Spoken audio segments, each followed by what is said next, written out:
पौड़ी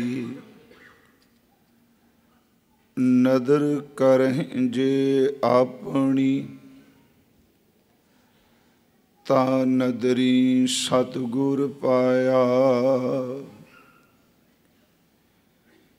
एह जियो बहुते जन्म भ्रमिया ता सतगुर शब्द सुनाया। सतगुर जेवड दाता को नहीं सब सुनियो लोक सबाया। सतगुर मिलिया सच पाया जिन्नी विचो आप गवाया। जिन्नी सचो सच बुझाया। सतगुर मिलिया सच पाया जिन्नी विचो आप गवाया। जिन सचो सच बुझाया। वाहिगुरु जी का खालसा वाहिगुरु जी की फतेह। परम सन्मान योग जुगो जुग अटल साहिब श्री गुरु ग्रंथ साहिब सच्चे पातशाह महाराज जी दी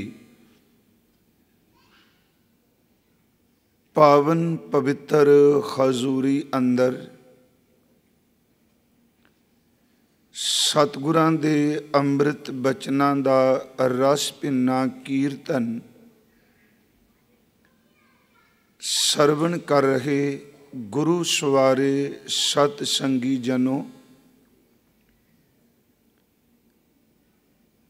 हजूर दी आशा की वार दी चौथी पौड़ी नाल जो दो शलोक दर्ज किए गए ने, इस अंमृत बाणी दे इस पौड़ी दे पहले शलोक विच हर चीज पार ब्रह्म परमेश्वर दे भय विच चल रही है। दूसरे श्लोक दी विचार कल आपां आरंभ कीती सी, पर उस दे आखरी अर्थ आपां मुकम्मल नहीं कर सके सी। कल विचार दी जो लड़ी चल रही सी, जिथे विश्राम दिता सी, सिर्फ एक पार ब्रह्म परमेश्वर है जो भय तो मुक्त है। बाकी जो कुछ भी उस परमात्मा ने पैदा किया हर चीज़ उस दे भय दे विच है। ये अमृत श्लोक हजूर ने जो बख्शिश किया, नानक निरभव निरंकार होर केते राम रिवाल। एक पार ब्रह्म परमेश्वर जो निराकार है, सिर्फ वो भय तो मुक्त है। ते जिन्हां नूं आपां अवतारी पुरुष कहने आ, हजूर कहंदे ने पता नहीं किन्ने कु श्री रामचंद्र वर्गे उस परमात्मा दे दर ते उहदे घर दे विच रवाल दा अर्थ धूड़ी। इहदे अर्थ विद्वान टीकाकारां ने कीते ने कि उस पार ब्रह्म परमेश्वर दे घर विच इन्नियां इन्नियां शक्तियां वाले भी उहदे सामने बिल्कुल तुच्छ ने। अनेकां कृष्ण ने, अनेकां उन्हां दियां साखियां कहानियां ने, अनेकां ज्ञान दे ग्रंथ ने, पर सच ये वे को परम हस्ती उस परम पिता परमात्मा दे सामने हर जिहड़ी शक्ति है वो तुच्छ ही है। रात अर्ज कीती सी कि इस सारी गल नूं किसी फिरके नाल जोड़ के अर्थ मत करिए। जो गुरु ग्रंथ साहिब जी का तत्त सिद्धांत है ਕਿ ਉਸ ਪਰਮ ਸ਼ਕਤੀ ਜਿਸ ਨੂੰ ਆਪਾਂ ਪਰਮਾਤਮਾ ਕਹਿੰਦੇ ਹਾਂ, ਵਾਹਿਗੁਰੂ ਕਹਿ ਰਹੇ ਹਾਂ, ਉਹ ਪਰਮਾਤਮਾ ਪਰਮ ਸ਼ਕਤੀ ਤੋਂ ਹਰ ਚੀਜ਼ ਥੱਲੇ ਵੇ। ਤੇ ਜਿਨ੍ਹਾਂ ਨੂੰ ਅਵਤਾਰੀ ਪੁਰਸ਼ ਕਹਿ ਰਹੇ ਆ, ਉਹ ਪਰਿਪੂਰਨ ਪਰਮਾਤਮਾ ਦੇ ਦਰ ਦੇ ਆਪ ਮੰਗਤੇ ਨੇ। ਗੁਰੂ ਗ੍ਰੰਥ ਸਾਹਿਬ ਵਿੱਚ ਹਜ਼ੂਰ ਜੀ ਦਾ ਇੱਕ ਅੰਮ੍ਰਿਤ ਬੋਲ ਹੈ, ਕੋਟ ਕੋਟ ਸੂਰਜ ਜਾਂ ਕੈ ਪ੍ਰਗਾਸ਼। ਕਹਿੰਦੇ ਨੇ ਇੱਕ ਸੂਰਜ ਨੂੰ ਲੋਕ ਪੂਜਦੇ ਨੇ, ਪਰ ਉਸ ਪਰਮ ਪਿਤਾ ਪਰਮੇਸ਼ਵਰ ਵਾਹਿਗੁਰੂ ਜੀ ਦੀ ਸ਼ਕਤੀ, ਉਹਦੇ ਸਾਹਮਣੇ ਤਾਂ ਕਰੋੜਾਂ ਸੂਰਜ ਚਾਨਣ ਕਰਨ ਵਾਲੇ ਵੀ ਉਹਦੇ ਦਰ ਦੇ ਉੱਤੇ ਸੇਵਾ ਪੈ ਕਰਦੇ ਨੇ। ਹਜ਼ੂਰ ਦੇ ਬਚਨ ਨੇ, ਕੋਟ ਸੂਰ ਜਾਂ ਕੈ ਪ੍ਰਗਾਸ਼, ਕੋਟ ਮਹਾਦੇਵ ਅਰ ਕਬਿਲਾਸ। ਇੱਕ ਸ਼ਿਵ ਨਹੀਂ, ਹੁਣ ਇਹਨੂੰ ਫਿਰ ਧਿਆਨ ਨਾਲ ਸੁਣਿਓ, ਕਰੋੜਾਂ ਸ਼ਿਵ ਤੇ ਕਰੋੜਾਂ ਕੈਲਾਸ਼। ਸੱਚ ਇਹ ਵੇ, ਇਹ ਵੀ ਪਰਮਾਤਮਾ ਦੇ ਦਰ ਦੇ ਉੱਤੇ ਨੇ, ਇਹਨਾਂ ਦੀ ਵੀ ਇੰਨੀ ਕੋਈ ਹਸਤੀ ਨਹੀਂ। ਕੋਟ ਸੂਰ ਜਾਂ ਕੈ ਪ੍ਰਗਾਸ਼, ਕੋਟ ਮਹਾਦੇਵ ਅਰ ਕਬਿਲਾਸ। ਹਜ਼ੂਰ ਜੀ ਕਹਿੰਦੇ ਨੇ, ਦੁਰਗਾ ਕੋਟ ਜਾਂ ਕੈ ਮਰਦਨ ਕਰੈ। ਮਰਦਨ ਦਾ ਅਰਥ ਮਲਣਾ, ਸੇਵਾ ਕਰਨੀ। ਹਾਲਾਂਕਿ ਗੁਰੂ ਗ੍ਰੰਥ ਸਾਹਿਬ ਦੀ ਬਾਣੀ 'ਚ ਮਰਦਨ ਲਫ਼ਜ਼ ਦਾ ਅਰਥ ਮਰਦ ਵੀ ਆਇਆ। ਚਾਰ ਵਰਨ ਚੌਹਾਂ ਕੇ ਮਰਦਨ, ਉੱਥੇ ਮਰਦਨ ਦਾ ਅਰਥ ਹੈ ਮਨੁੱਖ, ਮਰਦ ਬੰਦੇ, ਤਾਕਤ ਵਾਲੇ। ਪਰ ਇੱਥੇ ਗੁਰੂ ਗ੍ਰੰਥ ਸਾਹਿਬ ਕਹਿੰਦੇ ਲੋਕ ਦੁਰਗਾ ਨੂੰ ਪੂਜਦੇ ਨੇ, ਪਰ ਗੁਰੂ ਗ੍ਰੰਥ ਸਾਹਿਬ ਦੇ ਬੋਲ ਨੇ ਕਿ ਕਰੋੜਾਂ ਦੁਰਗਾ ਵਰਗੀਆਂ ਦੇਵੀਆਂ ਉਸ ਪਾਰ ਬ੍ਰਹਮ ਪਰਮੇਸ਼ਵਰ ਦੇ ਚਰਨਾਂ ਵਿੱਚ, ਉਹਦੇ ਦਰ ਤੇ ਮਾਲਿਸ਼ ਕਰਨ ਵਾਲੀਆਂ ਬੈਠੀਆਂ, ਉਹਦੇ ਚਰਨ ਪਰੋਸ ਰਹੀਆਂ। ਕੋਟ ਸੂਰ ਜਾਂ ਕੈ ਪ੍ਰਗਾਸ਼, ਕੋਟ ਮਹਾਦੇਵ ਅਰ ਕਬਿਲਾਸ, ਦੁਰਗਾ ਕੋਟ ਜਾਂ ਕੈ ਮਰਦਨ ਕਰੈ। ਅੱਗੇ ਮਹਾਰਾਜ ਕਹਿੰਦੇ ਨੇ, ਬ੍ਰਹਮਾ ਕੋਟ ਵੇਦ ਉਚਰੈ। ਇੱਕ ਬ੍ਰਹਮਾ ਨਹੀਂ, ਕਰੋੜਾਂ ਬ੍ਰਹਮੇ ਜਿਹੜੇ ਨੇ ਉਹ ਪਰਮਾਤਮਾ ਦੇ ਦਰ ਤੇ ਖਲੋਤੇ ਉਹਦੀਆਂ ਸਿਫਤਾਂ ਕਰੀ ਜਾ ਰਹੇ। ਥੋੜ੍ਹਾ ਜਿਹਾ ਆਓ ਇਸ ਨੂੰ ਮੈਂ ਹੋਰ ਅੱਗੇ ਲੜੀ, ਇਸ ਨੂੰ ਤੋਰ ਸਕਾਂ, ਕਿਉਂਕਿ ਸਾਡੇ ਮਨ 'ਚ ਇੱਕ ਗੱਲ ਹੈ ਕਿ ਹਰ ਧਰਮ ਜਿਹੜਾ ਹੈ, ਯਾਦ ਰੱਖੋ, ਉਹ ਆਪਣੇ ਰਹਿਬਰ ਨੂੰ ਲੈ ਕੇ ਗੱਲ ਕਰਦਾ ਹੈ, ਪਰ ਇਹ ਸ਼ਬਦ ਕਹਿ ਦੇਣਾ ਵੀ ਇਸ ਤੋਂ ਅੱਗੇ ਕੋਈ ਸੱਚਾਈ ਨਹੀਂ, ਮੇਰਾ ਖਿਆਲ ਇਹ ਨਹੀਂ। ਉਸ ਪਾਰ ਬ੍ਰਹਮ ਪਰਮੇਸ਼ਵਰ ਦੀ ਜਿਹੜੀ ਖੇਡ ਹੈ, ਗੁਰਮਤਿ ਨੇ ਇਹੀ ਸਾਨੂੰ ਸਮਝਾਇਆ ਹੈ ਕਿ ਪਰਮਾਤਮਾ ਦੇ ਸੰਬੰਧ ਦੇ ਵਿੱਚ ਬਹਿਸ ਮੁਬੈਸਾ, ਝਗੜਾ, ਕਲੇਸ਼, ਵਾਦ ਵਿਵਾਦ, ਪਿਆਰਿਓ, ਉਸ ਪਰਮ ਹਸਤੀ ਦਾ ਕਿਸੇ ਨੇ ਅੰਤ ਪਾਇਆ ਹੈ। ਅਸੀਂ ਜਾਪ ਸਾਹਿਬ ਦਾ ਪਾਠ ਜਦੋਂ ਰੋਜ਼ ਕਰਨੇ, ਮੈਂ ਤਾਂ ਕਹਿੰਦਾ ਪਹਿਲਾ ਛੰਦ ਕਿਤੇ ਧਿਆਨ ਨਾਲ ਪੜ੍ਹੀਏ ਜਿਹੜਾ ਛਪੈ ਛੰਦ ਹੈ। ਇਹਦੇ ਵਿੱਚ ਹਜ਼ੂਰ ਨੇ ਬੜਾ ਸਪਸ਼ਟ ਕਿਹਾ ਵੀ ਅਸੀਂ ਕਿਸ ਨੂੰ ਮੰਨਦੇ। ਉਹਦੇ ਵਿੱਚ ਪਹਿਲਾ ਬਚਨ ਇਹ ਹੈ ਕਿ ਜਿਸ ਨੂੰ ਆਪਾਂ ਪੂਜ ਰਹੇ ਹਾਂ ਉਹਦਾ ਕੋਈ ਚੱਕਰ ਚਿੰਨ੍ਹ, ਕੋਈ ਜ਼ਾਤ, ਕੋਈ ਰੰਗ, ਕੋਈ ਰੂਪ, ਕੋਈ ਰੇਖ, ਕੁਛ ਵੀ ਨਹੀਂ। ਪਰ ਇਹਦਾ ਮਤਲਬ ਇਹ ਨਹੀਂ ਕੁਛ ਨਹੀਂ ਤੇ ਉਹ ਹੈ ਹੀ ਨਹੀਂ, ਕਿਉਂਕਿ ਜਦੋਂ ਅਸੀਂ ਇਹ ਸ਼ਬਦ ਪੜ੍ਹਨੇ, ਚੱਕਰ ਚਿੰਨ੍ਹ ਅਰ ਵਰਨ, ਜ਼ਾਤ ਅਰ ਪਾਤ ਨਹਿਨ ਜੇ, ਰੂਪ ਰੰਗ ਅਰ ਰੇਖ ਭੇਖ ਕੋ ਕਹਿ ਨਾ ਸਕਤ ਕਹੀਂ। ਫਿਰ ਮੰਦੇ ਦੇ ਮਨ 'ਚ ਤਰਕ ਉੱਠਦਾ ਵੀ ਜਿਹਦਾ ਰੂਪ ਵੀ ਕੋਈ ਨਹੀਂ, ਰੇਖ ਵੀ ਕੋਈ ਨਹੀਂ, ਚੱਕਰ ਵੀ ਕੋਈ ਨਹੀਂ, ਚਿੰਨ੍ਹ ਵੀ ਕੋਈ ਨਹੀਂ। ਹੁਣ ਸਾਡੇ ਹੱਥਾਂ ਦੇ ਨਿਸ਼ਾਨ ਨੇ, ਉਹਦਾ ਕੋਈ ਚੱਕਰ ਚਿੰਨ੍ਹ ਨਹੀਂ। ਸਾਡੇ ਚਿਹਰੇ ਨੇ, ਉਹਦੀ ਕੋਈ ਇੱਕ ਸ਼ਕਲ ਨਹੀਂ। ਹਜ਼ੂਰ ਬਖਸ਼ਿਸ਼ ਕਰਦੇ ਨੇ, ਚੱਕਰ ਚਿੰਨ੍ਹ ਅਰ ਵਰਨ, ਜ਼ਾਤ ਅਰ ਪਾਤ ਨਹੀਂ ਜੇ, ਰੂਪ ਰੰਗ ਅਰ ਰੇਖ ਭੇਖ ਕੋ ਕਹਿ ਨਾ ਸਕਤ ਕਹੀਂ। ਪਰ ਦੇਖੋ ਇੱਥੇ ਇੱਕ ਸ਼ਬਦ ਬੜਾ ਕਮਾਲ ਦਾ ਅੱਗੇ ਵਰਤਿਆ। ਹਜ਼ੂਰ ਨੇ ਕਿਹਾ ਇਹਦਾ ਮਤਲਬ ਇਹ ਨਹੀਂ ਕਿ ਉਹ ਹੈ ਨਹੀਂ, ਇਹ ਕੁਛ ਉਹਦਾ ਨਹੀਂ, ਉਹਦਾ ਕੋਈ ਰੂਪ ਰੇਖ ਚੱਕਰ ਚਿੰਨ੍ਹ ਨਹੀਂ, ਪਰ ਉਹ ਹੈ। ਅੱਗੇ ਸ਼ਬਦ ਅਸੀਂ ਜਦੋਂ ਪੜ੍ਹਨੇ, ਚੱਕਰ ਚਿੰਨ੍ਹ ਅਰ ਵਰਨ, ਜ਼ਾਤ ਅਰ ਪਾਤ ਨਹੀਂ ਜੇ, ਰੂਪ ਰੰਗ ਅਰ ਰੇਖ ਭੇਖ ਕੋ ਕਹਿ ਨਾ ਸਕਤ ਕਹਿ, ਅਚਲ ਮੂਰਤ। ਆ ਬੜਾ ਗਹਿਰਾ ਸ਼ਬਦ ਪਾਇਆ। ਜਦੋਂ ਮੂਲ ਮੰਤਰ ਦਾ ਆਪ ਜੀ ਪਾਠ ਕਰਦੇ ਹੋ, ਅਕਾਲ ਸ਼ਬਦ ਨਾਲ ਗੁਰਦੇਵ ਨੇ ਮੂਰਤ ਰੱਖ ਦਿੱਤਾ। ਇੱਥੇ ਅਚਲ ਮੂਰਤ ਲਿਖਿਆ। ਇਹ ਮੂਰਤ ਦਾ ਅਰਥ ਤਸਵੀਰ ਨੇ। ਜੇ ਆਮ ਨਜ਼ਰ, ਓਪਰੀ ਨਜ਼ਰ 'ਚ ਕੋਈ ਪੜ੍ਹੇ, ਉਹ ਕਹੇਗਾ ਵੀ ਇੱਕ ਪਾਸੇ ਤਾਂ ਕਹਿ ਰਹੇ ਨੇ ਕਿ ਰੂਪ ਰੰਗ ਅਰ ਰੇਖ ਭੇਖ ਕੋ ਕਹਿ ਨਾ ਸਕਦ ਕੇ, ਉਹਦਾ ਕੋਈ ਰੂਪ ਨਹੀਂ, ਉਹਦਾ ਕੋਈ ਰੇਖ, ਕੋਈ ਰੰਗ ਨਹੀਂ, ਕੋਈ ਕਹਿ ਹੀ ਨਹੀਂ ਸਕਦਾ, ਉਹਨੂੰ ਹੈ ਹੀ ਨਹੀਂ। ਪਰ ਅੱਗੇ ਕਹਿ ਦਿੱਤਾ ਅਚਲ ਮੂਰਤ। ਇਸ ਮੂਰਤ ਦਾ ਅਰਥ ਚਿੱਤਰ ਨਹੀਂ ਕਰਨਾ ਪਲੀਜ਼, ਤਸਵੀਰ ਨਹੀਂ। ਇੱਥੇ ਮੂਰਤ ਦਾ ਅਰਥ ਹੋਂਦ ਵਾਲਾ ਹੈ, ਉਹ ਹਸਤੀ ਵਾਲਾ ਉਹ ਹੈ। ਮਤਾ ਕੋਈ ਸੋਚੇ ਵੀ ਹਰ ਚੀਜ਼ ਕੁਛ ਵੀ ਨਹੀਂ।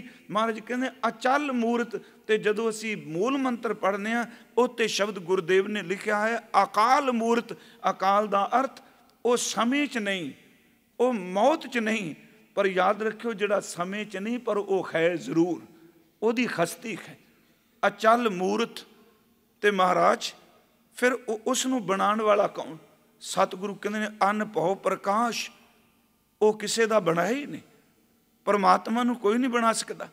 तो सच ये वे वो ना जमदा ते ना मरदा है। गुरु ग्रंथ साहिब का जदों आपां पाठ करने ना, जन्माष्टमी आउंदी है भादों के महीने च, मनांदा है हिंदुस्तान च बड़ा मनाया जाता है, पर उत्थे गुरु ग्रंथ साहिब की जे बाणी च देखिए तो हजूर कहते सब तो वड्डा अपराध ते पाप है कि तिन्ना भवनां दा जिहड़ा परमात्मा है उन्होंने तुसीं पंघूड़े च बिठा के लोरियां पे दिंदे हो, तां जमदा ते मरदा भी नहीं। ये शब्द है कबीर साहिब जी का उच्चारण किया। गुरु ग्रंथ साहिब का अमृत बोले भरम भूले नर करत कचरायण, भटके को लोग भुले को लोग कच्चियां गल्लां करते पे, थोथियां बेथवियां बातां कर रहे हैं। भरम भूले नर करत कचरायण, महाराज कहते जन्म मरण ते राहत नारायण। वो अजूनी जड़ा अकाल मूर्त अनुभव प्रकाश है, वो जन्म ते मरण तो रहत है। ਉਹਦੇ ਵਿੱਚ बचन है सकल अपराध देह लारोनी, लारोनी का अर्थ है लोरियां देनियां। ये पाठ तुसीं करियो क्योंकि हुण ते सब कुछ महाराज का फोन दे विच ही सारे अर्थ ने। सकल अपराध देह लारोनी, कहते सब तो वड्डे जिन्ने भी पाप ने उन्हां विचों सारे पाप इकट्ठे उदों हो जाते हैं जदों कोई रब नूं न्याणा बना के उन्होंने पंघूड़े विच लोरियां दिंदा है। सगल अपराध देह लारोनी, अगे है सो मुख जलो जित कै ठाकुर जोनी। वो मुख सड़ क्यों ना गया जिन्हें कह दिता रब जूना चाहुंदा। जे उसकी हाँ फिर एक बड़ा गहरा विषय, गुर परमेश्वर कुछ होर चीज़ है। पार ब्रह्म परमेश्वर मैं एक दिन अर्ज की सी, जदों सुन अवस्था विच सी कुछ भी नहीं सी, सब कुछ उहदे विच समेटिया होया सी, पर जदों सफुर होया उन्हें सब कुछ बना दिता। एक दिन सब कुछ उहदे विच समेटिया जाना है। बेनती ये वे कि उस परमात्मा नूं बनाण वाला कोई नहीं, वो तो सुते सिद्ध अपने आप तो है। अनभव प्रकाश जिन्हों अकाल मूर्त किया, जिन्हों बाणी च सहभंग किया, जिन्हों सतगुरु ने कहा ना ताता है ना माता है ना जाता है ना पाता है निरसाकंग शरीक है। उहदा तां जन्म दिहाड़े ही कदी नहीं होंदा। हजूर सच्चे पातशाह जी के अमृत बोलां वल मैं आवां। सतगुरु कह रहे हैं अनभव प्रकाश वो अपने आप है। अचल मूर्त अनभव प्रकाश अमितोज, ओदी ताकत का ओदी शक्ति का कोई अंदाजा नहीं, ओदी ताकत का कोई था ही नहीं पा सकता। प्यारे सच ये वे मैं एक बार अर्ज की सी, ओदी शक्ति इन्नी बलवान है कि जिहड़ा बंदा चंगा भला किते बैठा है ना जिथे पानी का बूंद भी नहीं, वो चाहे तो रात नूं उत्थे समुंदर पैदा कर दे। ओदी ताकत का कोई अंदाजा नहीं।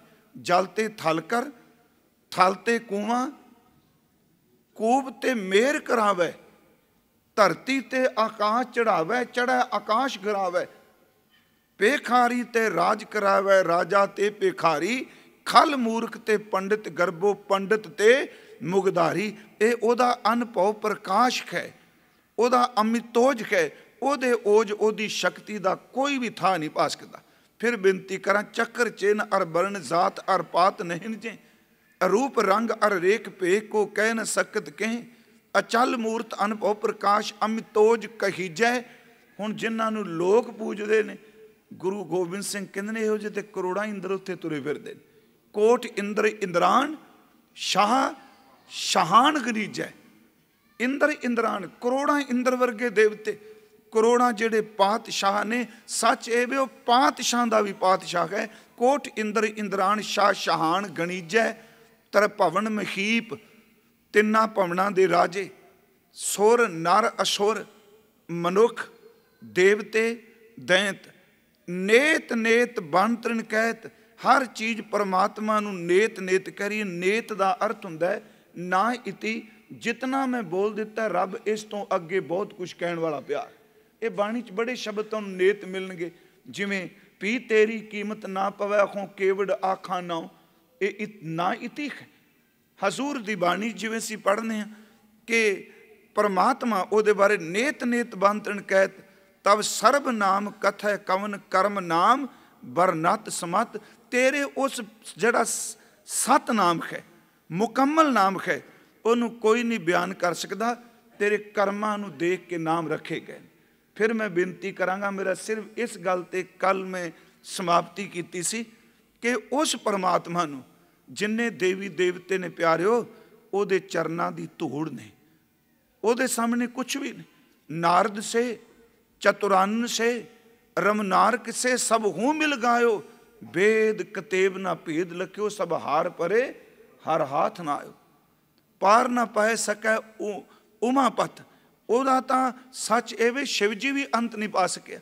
हजूर सच्चे पातशाह ਕਹਿੰਦੇ ਨੇ ਉਹਨੂੰ उस परमात्मा ਦੇ सामने ਜਿਹੜੇ अवतार ने ਇਹ तुच्छ ने। पर मैं कल भी कहा सी, असी अपने अपने सच की प्रभाता निर्धारित की। अपना अपना सच जो मेरे मन ने मान लिया वो सच। देखो उस वर्गा तिन्ना लोकां च 3 लोक ਉਹਦੇ बनाए ने, उस वर्गा ना कोई है, कोई उसकी तुलता बराबरता नहीं कर सकता। मैं तो एक छोटी जी उदाहरण देना। महात्मा बुद्ध नालंदा गए सिर्फ समझण लई, क्योंकि असीं जदों सीमा वेद देने बस इस तो अगे ज्ञान खत्म।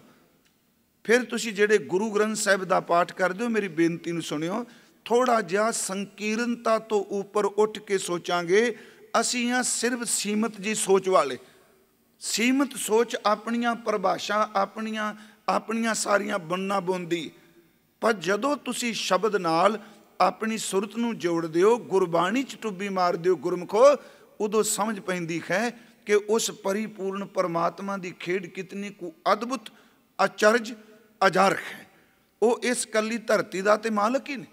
हजूर दे जदों असीं बचन पढ़ने, कोट ब्रह्मंड को ठाकुर स्वामी, जिहड़ा करोड़ां ब्रह्मंडां दा मालक है, तो असीं अपने निक्के जिहे पिंड की व्याख्या करके कि रब ऐसा नहीं हो सकता। महात्मा बुद्ध नालंदा गए, उन्होंने सुनने वास्ते लोग बहुत आए, प्रवचन करते गए जिथे जिथे राह च गए। उत्थे एक बहुत महान पंडित सी, बहुत विद्वान पंडित। उन्होंने किसी दसिया महात्मा बुद्ध आए ने, आ पहुंचिया। महात्मा बुद्ध ने प्रवचन दिता, उन्हें बैठ के सुनिया। जदों सारे लोग सुन तो वख्यान सुन तो बाद चले गए, तो उस पंडित का नाम थी सिरीपुत। वो पंडित सिरीपुत महात्मा बुद्ध दे कोल आया, उहदियां अखां च पानी सी, ते उन्हें एक शब्द कह दिता। कहन लगा कि तुहाडी वाणी मेरे अंदर नूं बहुत टिका बख्श गई, पर मैं महसूस किया है आप जैसा ना को था, गल सुनने वाली, ना को है ना को होगा। समझ गया आप भी, तेरे वर्गा ना कोई सी, ना कोई अज है, ते ना अगे होवेगा। महात्मा बुद्ध ने सुनिया, तो जिहड़ी गल असी भी कहने आ, साडे बाबे वर्गा अज तीकरा कोई होया ही नहीं। मैनू बख्श दिया जे, मैं निंदे वाले पासे नहीं चल। मैनू याद है एक बार लुधियाने कथा कर रहे सां, समागम सी, किसी ने धारना पढ़ दी, महापुरख का नाम लैके, तेरे वर्गा ना कोई होया ते ना कोई होना। एक बजुर्ग बैठा डांग लैके खलो गया, वो कहता गुरु ग्रंथ साहिब की बेदबी ना कर। उन्हें कहा गुरु ग्रंथ साहिब की बेदबी? वो कहता गुरु ग्रंथ साहिब करोड़ां संत पैदा कर सकता है, पर करोड़ां संत इकट्ठे होकर गुरु ग्रंथ साहिब नहीं पैदा कर सकते। ये शब्द उहदे सुनने वाले से। उन्हें कहा भी तेरे वर्गा ना कोई सी, ना कोई है, ना कोई होएगा। जदों विद्वान पंडित सिरीपुत ने यह कहे, तो महात्मा बुद्ध बोलिया। उन्हें शब्द दो को दे सुनने वाले ने कहन लगे, सिरीपुत मैं तेरे बारे सुनिया तू बहुत विद्वान है, तू बहुत ग्रंथां का मुतालिया किया, तू पढ़े? कहता जी हाँ। महात्मा बुद्ध कहते ने एक अज्ञानी बंदा, जिस बंदे ने जिंदगी च कुछ भी पढ़िया नहीं, स्टडी नहीं किया, अगर वो भावुक हो के, इमोशनल हो के, जज्बात च आके कोई झूठी गल कर जाए, तो असीं माफ़ कर देंगे भी इनू पता ही कोई नहीं, तो विचारा शरधा का भीजा पे कह गए। पर कहन लगे एक बंदा पढ़िया भी होवे, ब्रह्म का जानकार होवे, सब कुछ पढ़िया होने के बावजूद भी जे वो बंदा झूठ बोले, तो विद्वान के जीवन च सब तो निंदन योग वो हुंदा है कि जिहड़ा पढ़िया होने के बावजूद भी झूठ बोली जा रहे। ਸਿਰੀ ਪੁੱਤ ਖਾਮੋਸ਼ ਹੋ ਗਿਆ। ਕਹਿਣ ਲੱਗਾ, ਮਹਾਰਾਜ ਮੈਂ ਕੋਈ ਭੁੱਲ ਕੀਤੀ? ਮਹਾਤਮਾ ਬੁੱਧ ਦਾ ਅਗਲਾ ਸਵਾਲ ਸੀ ਕਿ ਸਿਰੀ ਪੁੱਤ ਤੂੰ ਇਮਾਨਦਾਰੀ ਨਾਲ ਦੱਸ, ਤੂੰ ਤਿੰਨਾਂ ਕਾਲਾਂ ਦਾ ਗਿਆਤਾ ਹੋ ਚੁੱਕਾ ਹੈ? ਫਿਰ ਬੇਨਤੀ ਸੁਣਿਓ, ਤੂੰ 3 ਸ਼ਬਦ ਵਰਤੇ ਨੇ, ਨਾ ਕੋਈ ਸੀ, ਨਾ ਕੋਈ ਹੈ ਤੇ ਨਾ ਕੋਈ ਹੋਏਗਾ। ਇਹਦਾ ਮਤਲਬ ਤੇਰੀ ਸੁਰਤ 3 ਕਾਲਾਂ ਨੂੰ ਜਾਣਦੀ ਪਈ। ਇਹ ਸ਼ਬਦ ਅਸੀਂ ਵੀ ਵਰਤ ਦਿੰਦੇ ਹਾਂ ਗੁਰੂ ਗ੍ਰੰਥ ਸਾਹਿਬ 'ਚ ਖਲੋ ਕੇ ਹਜ਼ੂਰੀ 'ਚ। ਇਹ ਮਹਾਰਾਜ ਪੂਰਨ ਬ੍ਰਹਮ ਗਿਆਨੀ ਨੇ। ਇਹਦਾ ਮਤਲਬ ਜਿਹੜਾ ਪੂਰਨ ਕਹਿ ਰਿਹਾ ਉਹ ਪਹਿਲਾਂ ਖੁਦ ਆਪ ਪੂਰਨ ਹੈ ਤੇ ਅਗਲੇ ਦੀ ਪਰਿਭਾਸ਼ਾ ਦੱਸ ਰਿਹਾ ਨਾ। ਬ੍ਰਹਮ ਗਿਆਨੀ ਕੀ ਗਤ, ਬ੍ਰਹਮ ਗਿਆਨੀ ਦਾ ਮਤਲਬ ਪਹਿਲਾਂ ਆਪਣੇ ਆਪ ਨੂੰ ਪੂਰਾ ਕਹਿ ਗਿਆ। ਫਿਰ ਬੇਨਤੀ ਉਹਨਾਂ ਕਿਹਾ ਵੀ ਤੂੰ 3 ਕਾਲਾਂ ਦਾ ਗਿਆਤਾ ਹੈ? ਕਹਿੰਦਾ ਨੋ, ਮੈਂ ਤਾਂ 3 ਕਾਲਾਂ ਦਾ ਗਿਆਤਾ ਨਹੀਂ। ਕਹਿੰਦੇ ਫਿਰ ਮੈਂ ਤੇਰੇ ਤੋਂ ਕੁਝ ਪੁੱਛਣਾ ਚਾਹੁੰਦਾ। ਉਹ ਸੱਚੀ ਮੁੱਚੀ ਵਿਦਵਾਨ ਪੰਡਤ ਦਾ ਚਿਹਰਾ ਪੀਲਾ ਪੈ ਗਿਆ। ਕਹਿਣ ਲੱਗਾ, ਅੱਜ ਤੱਕ ਜਿੰਨੇ ਵੀ ਬੁੱਧ ਧਰਤੀ ਤੇ ਹੋਏ ਨੇ, ਮਹਤ ਗਿਆਨਵਾਨ ਹੋਏ ਨੇ, ਕਿ ਸਾਰੇ ਗਿਆਨਵਾਨਾਂ ਦੇ ਜੀਵਨ ਬਾਰੇ ਤੈਨੂੰ ਜਾਣਕਾਰੀ ਹੈ? ਉਹਨਾਂ ਦੇ ਬਾਰੇ ਤੈਨੂੰ ਪਤਾ ਹੈ? ਕਹਿੰਦਾ ਬਿਲਕੁਲ ਨਹੀਂ, ਮੈਨੂੰ ਕੋਈ ਪਤਾ ਨਹੀਂ ਉਹਨਾਂ ਬਾਰੇ। ਕਹਿਣ ਲੱਗੇ ਚਲੋ ਜਿਹੜੇ ਭਵਿੱਖ ਵਿੱਚ ਹੋਣੇ ਨੇ ਉਹਨਾਂ ਬਾਰੇ ਵੀ ਪਤਾ ਹੈ? ਉਹਨੇ ਕਿਹਾ ਬਿਲਕੁਲ, ਮੈਨੂੰ ਭਵਿੱਖ ਵਿੱਚ ਵੀ ਕੋਈ ਪਤਾ ਨਹੀਂ ਕਿੰਨੇ ਕੁ ਬੁੱਧ ਹੋਣੇ ਨੇ, ਕਿੰਨੇ ਕੁ ਗਿਆਨਵਾਨ ਹੋਣੇ ਨੇ। ਉਹ ਹੱਸ ਪਏ। ਕਹਿਣ ਲੱਗੇ ਚਲੋ ਬੀਤੇ ਦਾ ਤੇ ਭਵਿੱਖ ਦਾ ਪਤਾ ਨਹੀਂ, ਪਰ ਤੈਨੂੰ ਹੁਣ ਤਾਂ ਪਤਾ ਹੀ ਹੋਣਾ ਜਿਸ ਵਰਤਮਾਨ 'ਚ ਤੂੰ ਜੀ ਰਿਹਾ ਇਸ ਧਰਤੀ ਤੇ ਕਿੰਨੇ ਕੁ ਬੁੱਧ ਨੇ ਇਸ ਵੇਲੇ। ਕਹਿਣ ਲੱਗਾ ਨਹੀਂ ਨਹੀਂ, ਮੈਨੂੰ ਬਿਲਕੁਲ ਪਤਾ ਨਹੀਂ। ਉਹ ਹੱਸ ਕੇ ਕਹਿੰਦੇ ਤੈਨੂੰ ਮੇਰੇ ਬਾਰੇ ਵੀ ਪਤਾ ਹੈ, ਮੇਰੇ ਅੰਦਰ ਕੀ ਹੈ? ਉਹ ਬੋਲਿਆ ਨਹੀਂ। ਸ਼ਬਦ ਬੜੇ ਸੋਹਣੇ ਸੁਣਨ। ਕਿਹਾ ਤੂੰ ਜਜ਼ਬਾਤ 'ਚ ਆ ਗਿਆ, ਤੂੰ ਇਹ ਸ਼ਬਦ ਕਹਿ ਦਿੱਤੇ, ਆਪ ਜੈਸਾ ਨਾ ਕੋਈ ਹੈ, ਨਾ ਕੋਈ ਹੋਗਾ, ਨਾ ਕੋਈ ਹੋਇਆ। ਕਹਿਣ ਲੱਗੇ ਇਹਦਾ ਮਤਲਬ ਤੂੰ 3 ਕਾਲ ਦਾ ਗਿਆਤਾ ਹੈ? ਪੰਡਿਤ ਸਿਰੀ ਪੁੱਤ ਨੇ ਹੱਥ ਜੋੜ ਕੇ ਕਿਹਾ, ਮਹਾਰਾਜ ਮੈਂ ਤੁਹਾਡੀ ਬਾਣੀ ਸੁਣ ਕੇ, ਤੁਹਾਡੇ ਬੋਲ ਸੁਣ ਕੇ ਸ਼ਰਧਾ 'ਚ ਆ ਗਿਆ। ਮੈਂ ਸ਼ਰਧਾ 'ਚ ਆ ਕੇ ਬੋਲ ਕੇ ਇਹ ਗੱਲ ਸੁਣਨ ਵਾਲੀ। ਮਹਾਤਮਾ ਬੁੱਧ ਨੇ ਕਿਹਾ, ਦੇਖ ਸਿਰੀ ਪੁੱਤ, ਸ਼ਰਧਾ 'ਚ ਆ ਕੇ ਉਹ ਬਾਣੀ ਬੋਲੋ ਜਿਹਦੀਆਂ ਜੜ੍ਹਾਂ ਬਹੁਤ ਸਮਾਂ ਲੰਮਾ ਸਮਾਂ ਰਹਿਣ, ਜਿਹਦੀ ਜੜ ਬਹੁਤ ਚਿਰ ਰਹੇ। ਉਹ ਬੋਲਣਾ ਸ਼ਰਧਾ 'ਚ ਆ ਕੇ ਬੋਲੋ ਕਿ ਜਿਹਦਾ ਰੰਗ ਕੱਲ ਨੂੰ ਫਿੱਕਾ ਪੈ ਜਾਏ। ਜੇ ਤੂੰ ਸ਼ਬਦ ਕਹਿ ਦਿੱਤੇ ਵੀ ਆਪ ਜੈਸਾ ਕੋਈ ਨਹੀਂ, ਕੱਲ ਨੂੰ ਮੇਰੇ ਤੋਂ ਵੱਡੇ ਵੀ ਬੁੱਧ ਆਉਣਗੇ। ਅੱਜ ਪਤਾ ਨਹੀਂ ਕਿੰਨੇ ਕੁ ਬੁੱਧ ਨੇ ਜਿਨ੍ਹਾਂ ਦੀ ਖਿਆਤੀ ਨਹੀਂ। ਮੈਂ ਤਾਂ ਬੇਨਤੀ ਕਰਾਂਗਾ, ਇਸੇ ਕਰਕੇ ਗੁਰੂ ਨੇ ਬਾਣੀ 'ਚ ਸਾਨੂੰ ਇਹ ਗੱਲ ਸਮਝਾਈ, ਯਾਰ ਵੇ ਪ੍ਰਹੱਬੇ ਸਕੀਆਂ ਮੂੰਹ ਕਹੀ ਨਾ ਜਹੀਆ, ਯਾਰ ਵੇ ਹਿਕਡੂ ਹਿਕ ਚਾੜੈ ਹੂੰ ਕਿਸ ਚਤੇਈਆ, ਹਿਕਡੂ ਹਿਕ ਚਾੜੇ ਅਨਕ ਪਿਆਰੇ ਨਿਤ ਕਰਦੇ ਭੋਗ ਬਿਲਾਸਾ। ਇੱਥੇ ਤਾਂ ਇੱਕ ਤੋਂ ਇੱਕ ਚੜ੍ਹਾਉਂਦੀਆਂ, ਕੌਣ ਜਾਣੇ ਮੇਰਾ ਨਾਂ ਉੱਚੀ।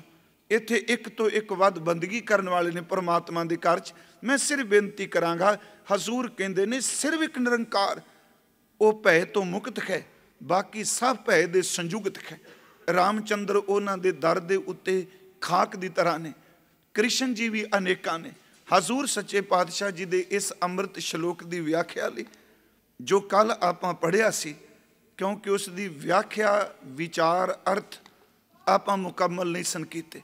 ਸਤਿਗੁਰਾਂ ਨੇ ਅੰਮ੍ਰਿਤ ਬੋਲ ਬਖਸ਼ਿਸ਼ ਕੀਤੇ ਤੇ ਫਰਮਾਇਓ ਨੇ, ਨਾਨਕ ਨਿਰਭਉ ਨਿਰੰਕਾਰ। ਧੰਨ ਗੁਰੂ ਨਾਨਕ ਸਾਹਿਬ ਦੇ ਬੋਲ, ਕਿਉਂਕਿ ਮਕਸਦ ਹੈ ਸ਼ਲੋਕਾਂ ਦੇ ਅਰਥਾਂ ਦਾ।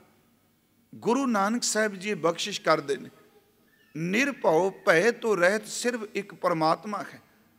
ਨਿਰੰਕਾਰ ਜੋ ਆਕਾਰ ਤੋਂ ਰਹਿਤ ਹੈ, ਉਸ ਦਾ ਕੋਈ ਆਕਾਰ ਨਹੀਂ ਤੁਸੀਂ ਬਣਾ ਸਕਦੇ। ਮਹਾਰਾਜ ਕਹਿੰਦੇ ਨੇ ਹੋਰ ਉਸ ਨਿਰੰਕਾਰ ਤੋਂ ਬਿਨਾਂ ਜੋ ਨਿਰਭਉ ਹੈ, ਉਸ ਤੋਂ ਬਿਨਾਂ ਹੋਰ ਕੇਤੇ, ਕੇਤੇ ਦਾ ਅਰਥ ਹੈ ਕਈ। ਰਾਮ ਰਵਾਲ, ਕੱਲ ਵੀ ਅਰਜ਼ ਕੀਤੀ ਸੀ, ਰਵਾਲ ਦਾ ਅਰਥ ਧੂੜ, ਖਾਕ। ਇੱਕ ਨਿਰੰਕਾਰ ਨਿਰਭਉ ਹੈ, ਬਾਕੀ ਪਤਾ ਨਹੀਂ ਹੋਰ ਕਿਤਨੇ ਕੁ ਕੇਤੇ ਰਾਮ ਰਵਾਲ ਉਸ ਪਰਮਾਤਮਾ ਦੇ ਦਰ ਦੇ ਉੱਪਰ ਖਾਕ ਨੇ, ਤੁੱਛ ਨੇ। ਫਿਰ ਬੇਨਤੀ ਸੁਣਿਓ, ਸਤਿਗੁਰੂ ਗੁਰੂ ਗੋਬਿੰਦ ਸਿੰਘ ਜੀ ਦਾ ਇੱਕ 10ਵੇਂ 'ਚ ਬਚਨ ਹੈ ਜੀ, ਕਈ ਕੋਟ ਕ੍ਰਿਸ਼ਨ ਅਵਤਾਰ। ਅਗਲੀ ਤੁਕ ਧਿਆਨ ਨਾਲ ਸੁਣਨ ਵਾਲੀ। ਕਹਿਣ ਲੱਗੇ ਕਈ ਰਾਮ ਬਾਰ ਬੁਹਾਰ। ਫਿਰ ਸੁਣਿਓ, ਕਈ ਕੋਟ ਕ੍ਰਿਸ਼ਨ ਅਵਤਾਰ। ਇਹ ਤਾਂ ਸਭ ਸਮਝਤ ਹੋ ਗਿਆ ਨਾ ਵੀ ਪਤਾ ਨਹੀਂ ਕਿੰਨੇ ਕੁ ਕਰੋੜਾਂ ਨੇ ਜਿਹੜੇ ਕ੍ਰਿਸ਼ਨ ਦਾ ਅਵਤਾਰ ਨੇ, ਕਰੋੜਾਂ ਕ੍ਰਿਸ਼ਨ ਨੇ। ਤੇ ਅੱਗੇ ਸਾਹਿਬ ਕਹਿੰਦੇ ਨੇ ਕਈ ਰਾਮ ਬਾਰ, ਬਾਰ ਦਾ ਅਰਥ ਆਪਾਂ ਕਹਿੰਦੇ ਹਾਂ ਦਰਵਾਜ਼ਾ ਬਾਰ ਬੰਦ ਕਰ ਦਿਓ, ਤੇ ਨਾਲ ਸ਼ਬਦ ਹੈ ਬੁਹਾਰ। ਬੁਹਾਰ ਦਾ ਅਰਥ ਹੁੰਦਾ ਹੈ ਬੌਕਰ ਬਾਰੀ, ਝਾੜੂ ਲਾਣਾ। ਗੁਰੂ ਗੋਬਿੰਦ ਸਿੰਘ ਜੀ ਕਹਿੰਦੇ ਨੇ ਕਈ ਰਾਮ ਬਾਰ ਬੁਹਾਰ, ਪਤਾ ਨਹੀਂ ਕਿੰਨੇ ਕੁ ਰਾਮ ਨੇ ਜਿਹੜੇ ਰੱਬ ਦੇ ਬੂਹੇ ਤੇ ਖਲੋਤੇ ਝਾੜੂ ਪੈ ਲਾਉਂਦੇ ਨੇ। ਪਰਮ ਸ਼ਕਤੀ ਉਹਦੀ ਹੈ। ਨਾਨਕ ਨਿਰਭਉ ਨਿਰੰਕਾਰ ਹੋਰ ਕੇਤੇ ਰਾਮ ਰਵਾਲ। ਮਹਾਰਾਜ ਕਹਿੰਦੇ ਕੇਤੀਆਂ ਕੰਨ ਕਹਾਣੀਆਂ, ਕੰਨ ਦਾ ਅਰਥ ਕਰਾਂਗੇ ਕ੍ਰਿਸ਼ਨ ਕਨਈਆ। ਕਹਾਣੀਆਂ ਦਾ ਅਰਥ ਉਹਨਾਂ ਦੇ ਜੀਵਨ ਨਾਲ ਜੁੜੀਆਂ ਹੋਈਆਂ ਘਟਨਾਵਾਂ। ਪਤਾ ਨਹੀਂ ਕਿੰਨਿਆਂ ਕੁ ਕ੍ਰਿਸ਼ਨ ਜੀ ਦੇ ਜੀਵਨ ਨਾਲ ਜੁੜੀਆਂ ਹੋਰ ਕਹਾਣੀਆਂ ਨੇ। ਕਿੰਨੇ ਲੋਕ ਕਹਾਣੀਆਂ ਪਾਉਂਦੇ ਨੇ।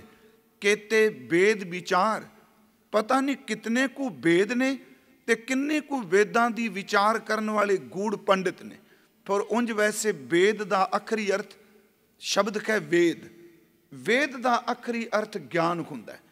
ਨਾਸਤਿਕ ਸ਼ਬਦ ਵੀ ਜਿਹੜਾ ਹੈ ਨਾ, ਯਾਦ ਰੱਖਿਓ, ਹੁਣ ਤਾਂ ਇਹ ਸਮੁੱਚਾ ਜਿਹੜਾ ਰੱਬ ਨੂੰ ਨਹੀਂ ਮੰਨਦਾ ਸੀ ਕਹਿੰਦੇ ਨਾਸਤਿਕ। ਉਂਝ ਜਦੋਂ ਇਹ ਸ਼ਬਦ ਪੈਦਾ ਹੋਇਆ ਨਾਸਤਿਕ, ਇਹਦਾ ਮਤਲਬ ਇਹ ਨਹੀਂ ਸੀ ਜਿਹੜਾ ਰੱਬ ਨੂੰ ਨਹੀਂ ਮੰਨਦਾ। ਨਾਸਤਿਕ ਦਾ ਅਰਥ ਸੀ ਜਿਹੜਾ ਵੇਦ ਨੂੰ ਨਹੀਂ ਸੀ ਮੰਨਦਾ। ਇਹ ਸ਼ਬਦ ਉੱਥੋਂ ਪ੍ਰਚਲਿਤ ਹੋਇਆ। ਹਜ਼ੂਰ ਕਹਿੰਦੇ ਨੇ ਪਤਾ ਨਹੀਂ ਕਿੰਨੇ ਕੁ ਵੇਦ ਨੇ, ਕਿੰਨੇ ਕੁ ਕ੍ਰਿਸ਼ਨ ਨੇ, ਕਿੰਨੀਆਂ ਕੁ ਕ੍ਰਿਸ਼ਨ ਦੀਆਂ ਕਹਾਣੀਆਂ ਕਰਨ ਵਾਲੇ ਨੇ।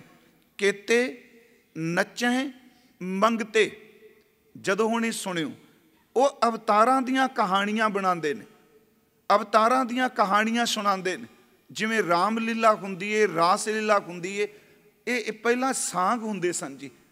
ਜਿਵੇਂ ਤਾਰਾਮਤੀ ਦਾ, ਲੂਣਾ ਦਾ, ਇਹੋ ਜਿਹਾ ਪ੍ਰਸੰਗ, ਭਰਥਰੀ ਦਾ, ਇਹ ਸਾਰੇ ਜਿਹੜੇ ਰਾਜਾ ਖਰੀ ਚੰਦ, ਇਹਨਾਂ ਦੇ ਪ੍ਰਸੰਗ ਜਿਹੜੇ ਸਨ ਰਾਜੇ ਰਾਣੀਆਂ ਦੇ ਸਾਂਗ ਕੀਤੇ ਜਾਂਦੇ ਸਨ। ਇਹ ਪੁਰਾਤਨ ਸਮੇਂ ਬੜੇ ਪ੍ਰਚਲਿਤ ਹੁੰਦੇ ਸਨ ਉਹ ਸਾਂਗ ਕਰਨੇ।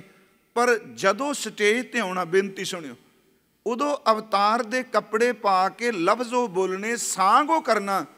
ਤੇ ਪਿਆਰਿਓ ਜਦੋਂ ਸਟੇਜ ਤੋਂ ਥੱਲੇ ਉਤਰ ਜਾਣਾ ਤੇ ਉਹ ਮਾੜੇ ਕਰਮ ਕਰਨੇ ਜਿਹੜੇ ਉਹਦੀ ਜ਼ਿੰਦਗੀ 'ਚ ਕਦੀ ਹੋਏ ਵੀ ਨਹੀਂ ਸਨ ਅਵਤਾਰ ਦੀ। ਮਹਾਰਾਜ ਕਹਿੰਦੇ ਦੇਖੋ ਪਤਾ ਨਹੀਂ ਕਿੰਨੀਆਂ ਕਹਾਣੀਆਂ ਚੱਲ ਪਈਆਂ।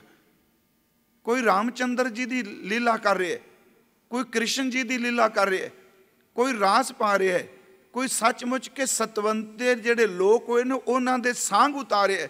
ਮਹਾਰਾਜ ਕਹਿੰਦੇ ਨੇ ਕੇਤੀਆਂ ਕੰਨ ਕਹਾਣੀਆਂ, ਕੇਤੇ ਵੇਦ ਵਿਚਾਰ, ਕੇਤੇ ਨੱਚੈ ਮੰਗਤੇ, ਮੰਗਣ ਵਾਲੇ ਸਾਧੂ। ਮਹਾਰਾਜ ਕਹਿੰਦੇ ਨੇ ਨਾਚ ਪੈ ਕਰਦੇ ਨੇ। ਗਿੜ ਮੁੜ ਪੂਰਾ ਤਾਲ। ਗਿੜ ਮੁੜ ਦਾ ਅਰਥ ਹੁੰਦਾ ਘੁੰਮ ਘੁੰਮ ਕੇ ਫੇਰੀ ਲੈਣੀ। ਪੂਰਾ ਤਾਲ, ਇਹ ਤਾਲ ਪੂਰਦੇ ਪਏ ਨੇ। ਅਨੇਕਾਂ ਜਿਹੜੇ ਨੇ ਉਹਨਾਂ ਦੇ ਨਾਮ ਤੇ ਰਾਸ ਲੀਲਾ ਰਚਾਉਂਦੇ ਨੇ ਤੇ ਸੱਚਮੁੱਚ ਉਹ ਪੈਸਾ ਕਮਾਉਣ ਦੀ ਖਾਤਰ, ਮੰਗਣ ਦੀ ਖਾਤਰ ਅਨੇਕਾਂ ਤਰ੍ਹਾਂ ਦੇ ਬਾਹਰ ਮੁਖੀ ਸਾਂਗ ਰਚਾ ਕੇ ਲੋਕਾਂ ਨੂੰ ਦਿਖਾ ਰਹੇ ਨੇ। ਬਾਜ਼ਾਰੀ, ਬਾਜ਼ਾਰ ਮਹਿ। ਬਾਜ਼ਾਰੀ ਦਾ ਅਰਥ ਹੁੰਦਾ ਹੈ ਵਪਾਰੀ, ਬਿਜ਼ਨਸ ਕਰਨ ਵਾਲਾ। ਸਤਿਗੁਰੂ ਕਹਿੰਦੇ ਨੇ ਇਹਦੇ ਨਾਲ ਧਰਮ ਦਾ ਕੀ ਸੰਬੰਧ? ਇਹ ਧਰਮ ਨਾਲ ਜੁੜੇ ਹੋਏ ਪਾਤਰਾਂ ਦੀ ਰੀਸ ਕਰਦੇ ਨੇ। ਪਰ ਮਹਾਰਾਜ ਕਹਿੰਦੇ ਤਾਂ ਵਪਾਰੀ ਨੇ।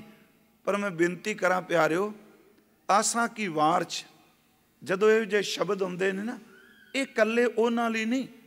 ਇਹ ਮੇਰਾ ਖਿਆਲ ਹੈ ਸਾਨੂੰ ਆਪਣੇ, ਮੈਂ ਆਪਣੀ ਗੱਲ ਕਰ ਰਿਹਾ, ਆਪਣੀ ਗਿਰਵਾਨ ਵਿੱਚ ਵੀ ਝਾਤੀ ਮਾਰ ਲੈਣੀ ਚਾਹੀਦੀ। ਕਿ ਧਰਮ ਅਸਥਾਨ ਇੱਕ ਬਾਜ਼ਾਰ ਤਾਂ ਨਹੀਂ ਬਣ ਗਿਆ? ਕਿ ਧਰਮ ਇੱਕ ਬਿਜ਼ਨਸ ਤਾਂ ਨਹੀਂ ਬਣ ਗਿਆ? ਸਤਿਗੁਰੂ ਕਹਿੰਦੇ ਦੇਖੋ ਵਪਾਰੀ ਲੋਕ ਆ ਗਏ।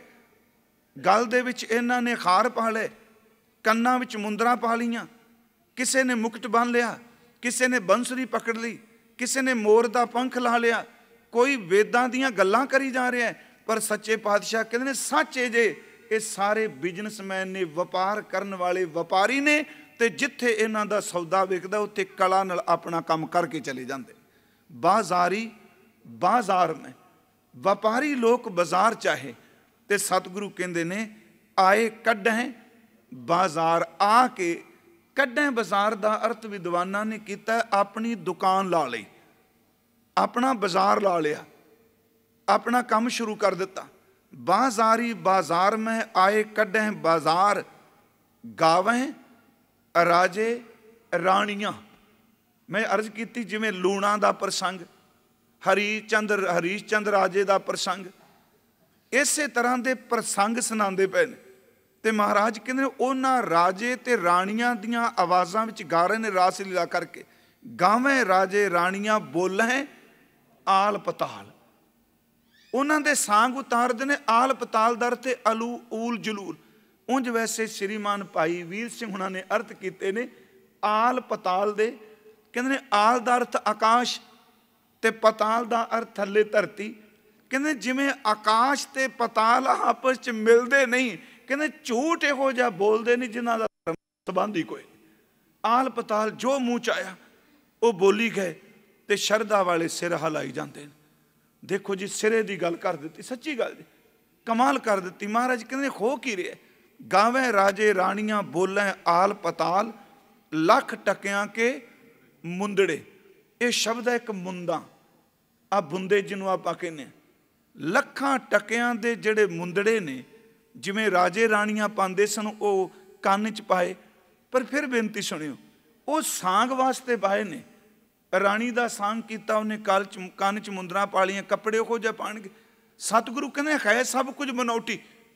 ਲੱਖ ਟਕਿਆਂ ਦੇ ਮੁੰਦੜੇ ਨੇ, ਲੱਖਾਂ ਟਕਿਆਂ ਦੇ ਖਾਰ ਨੇ।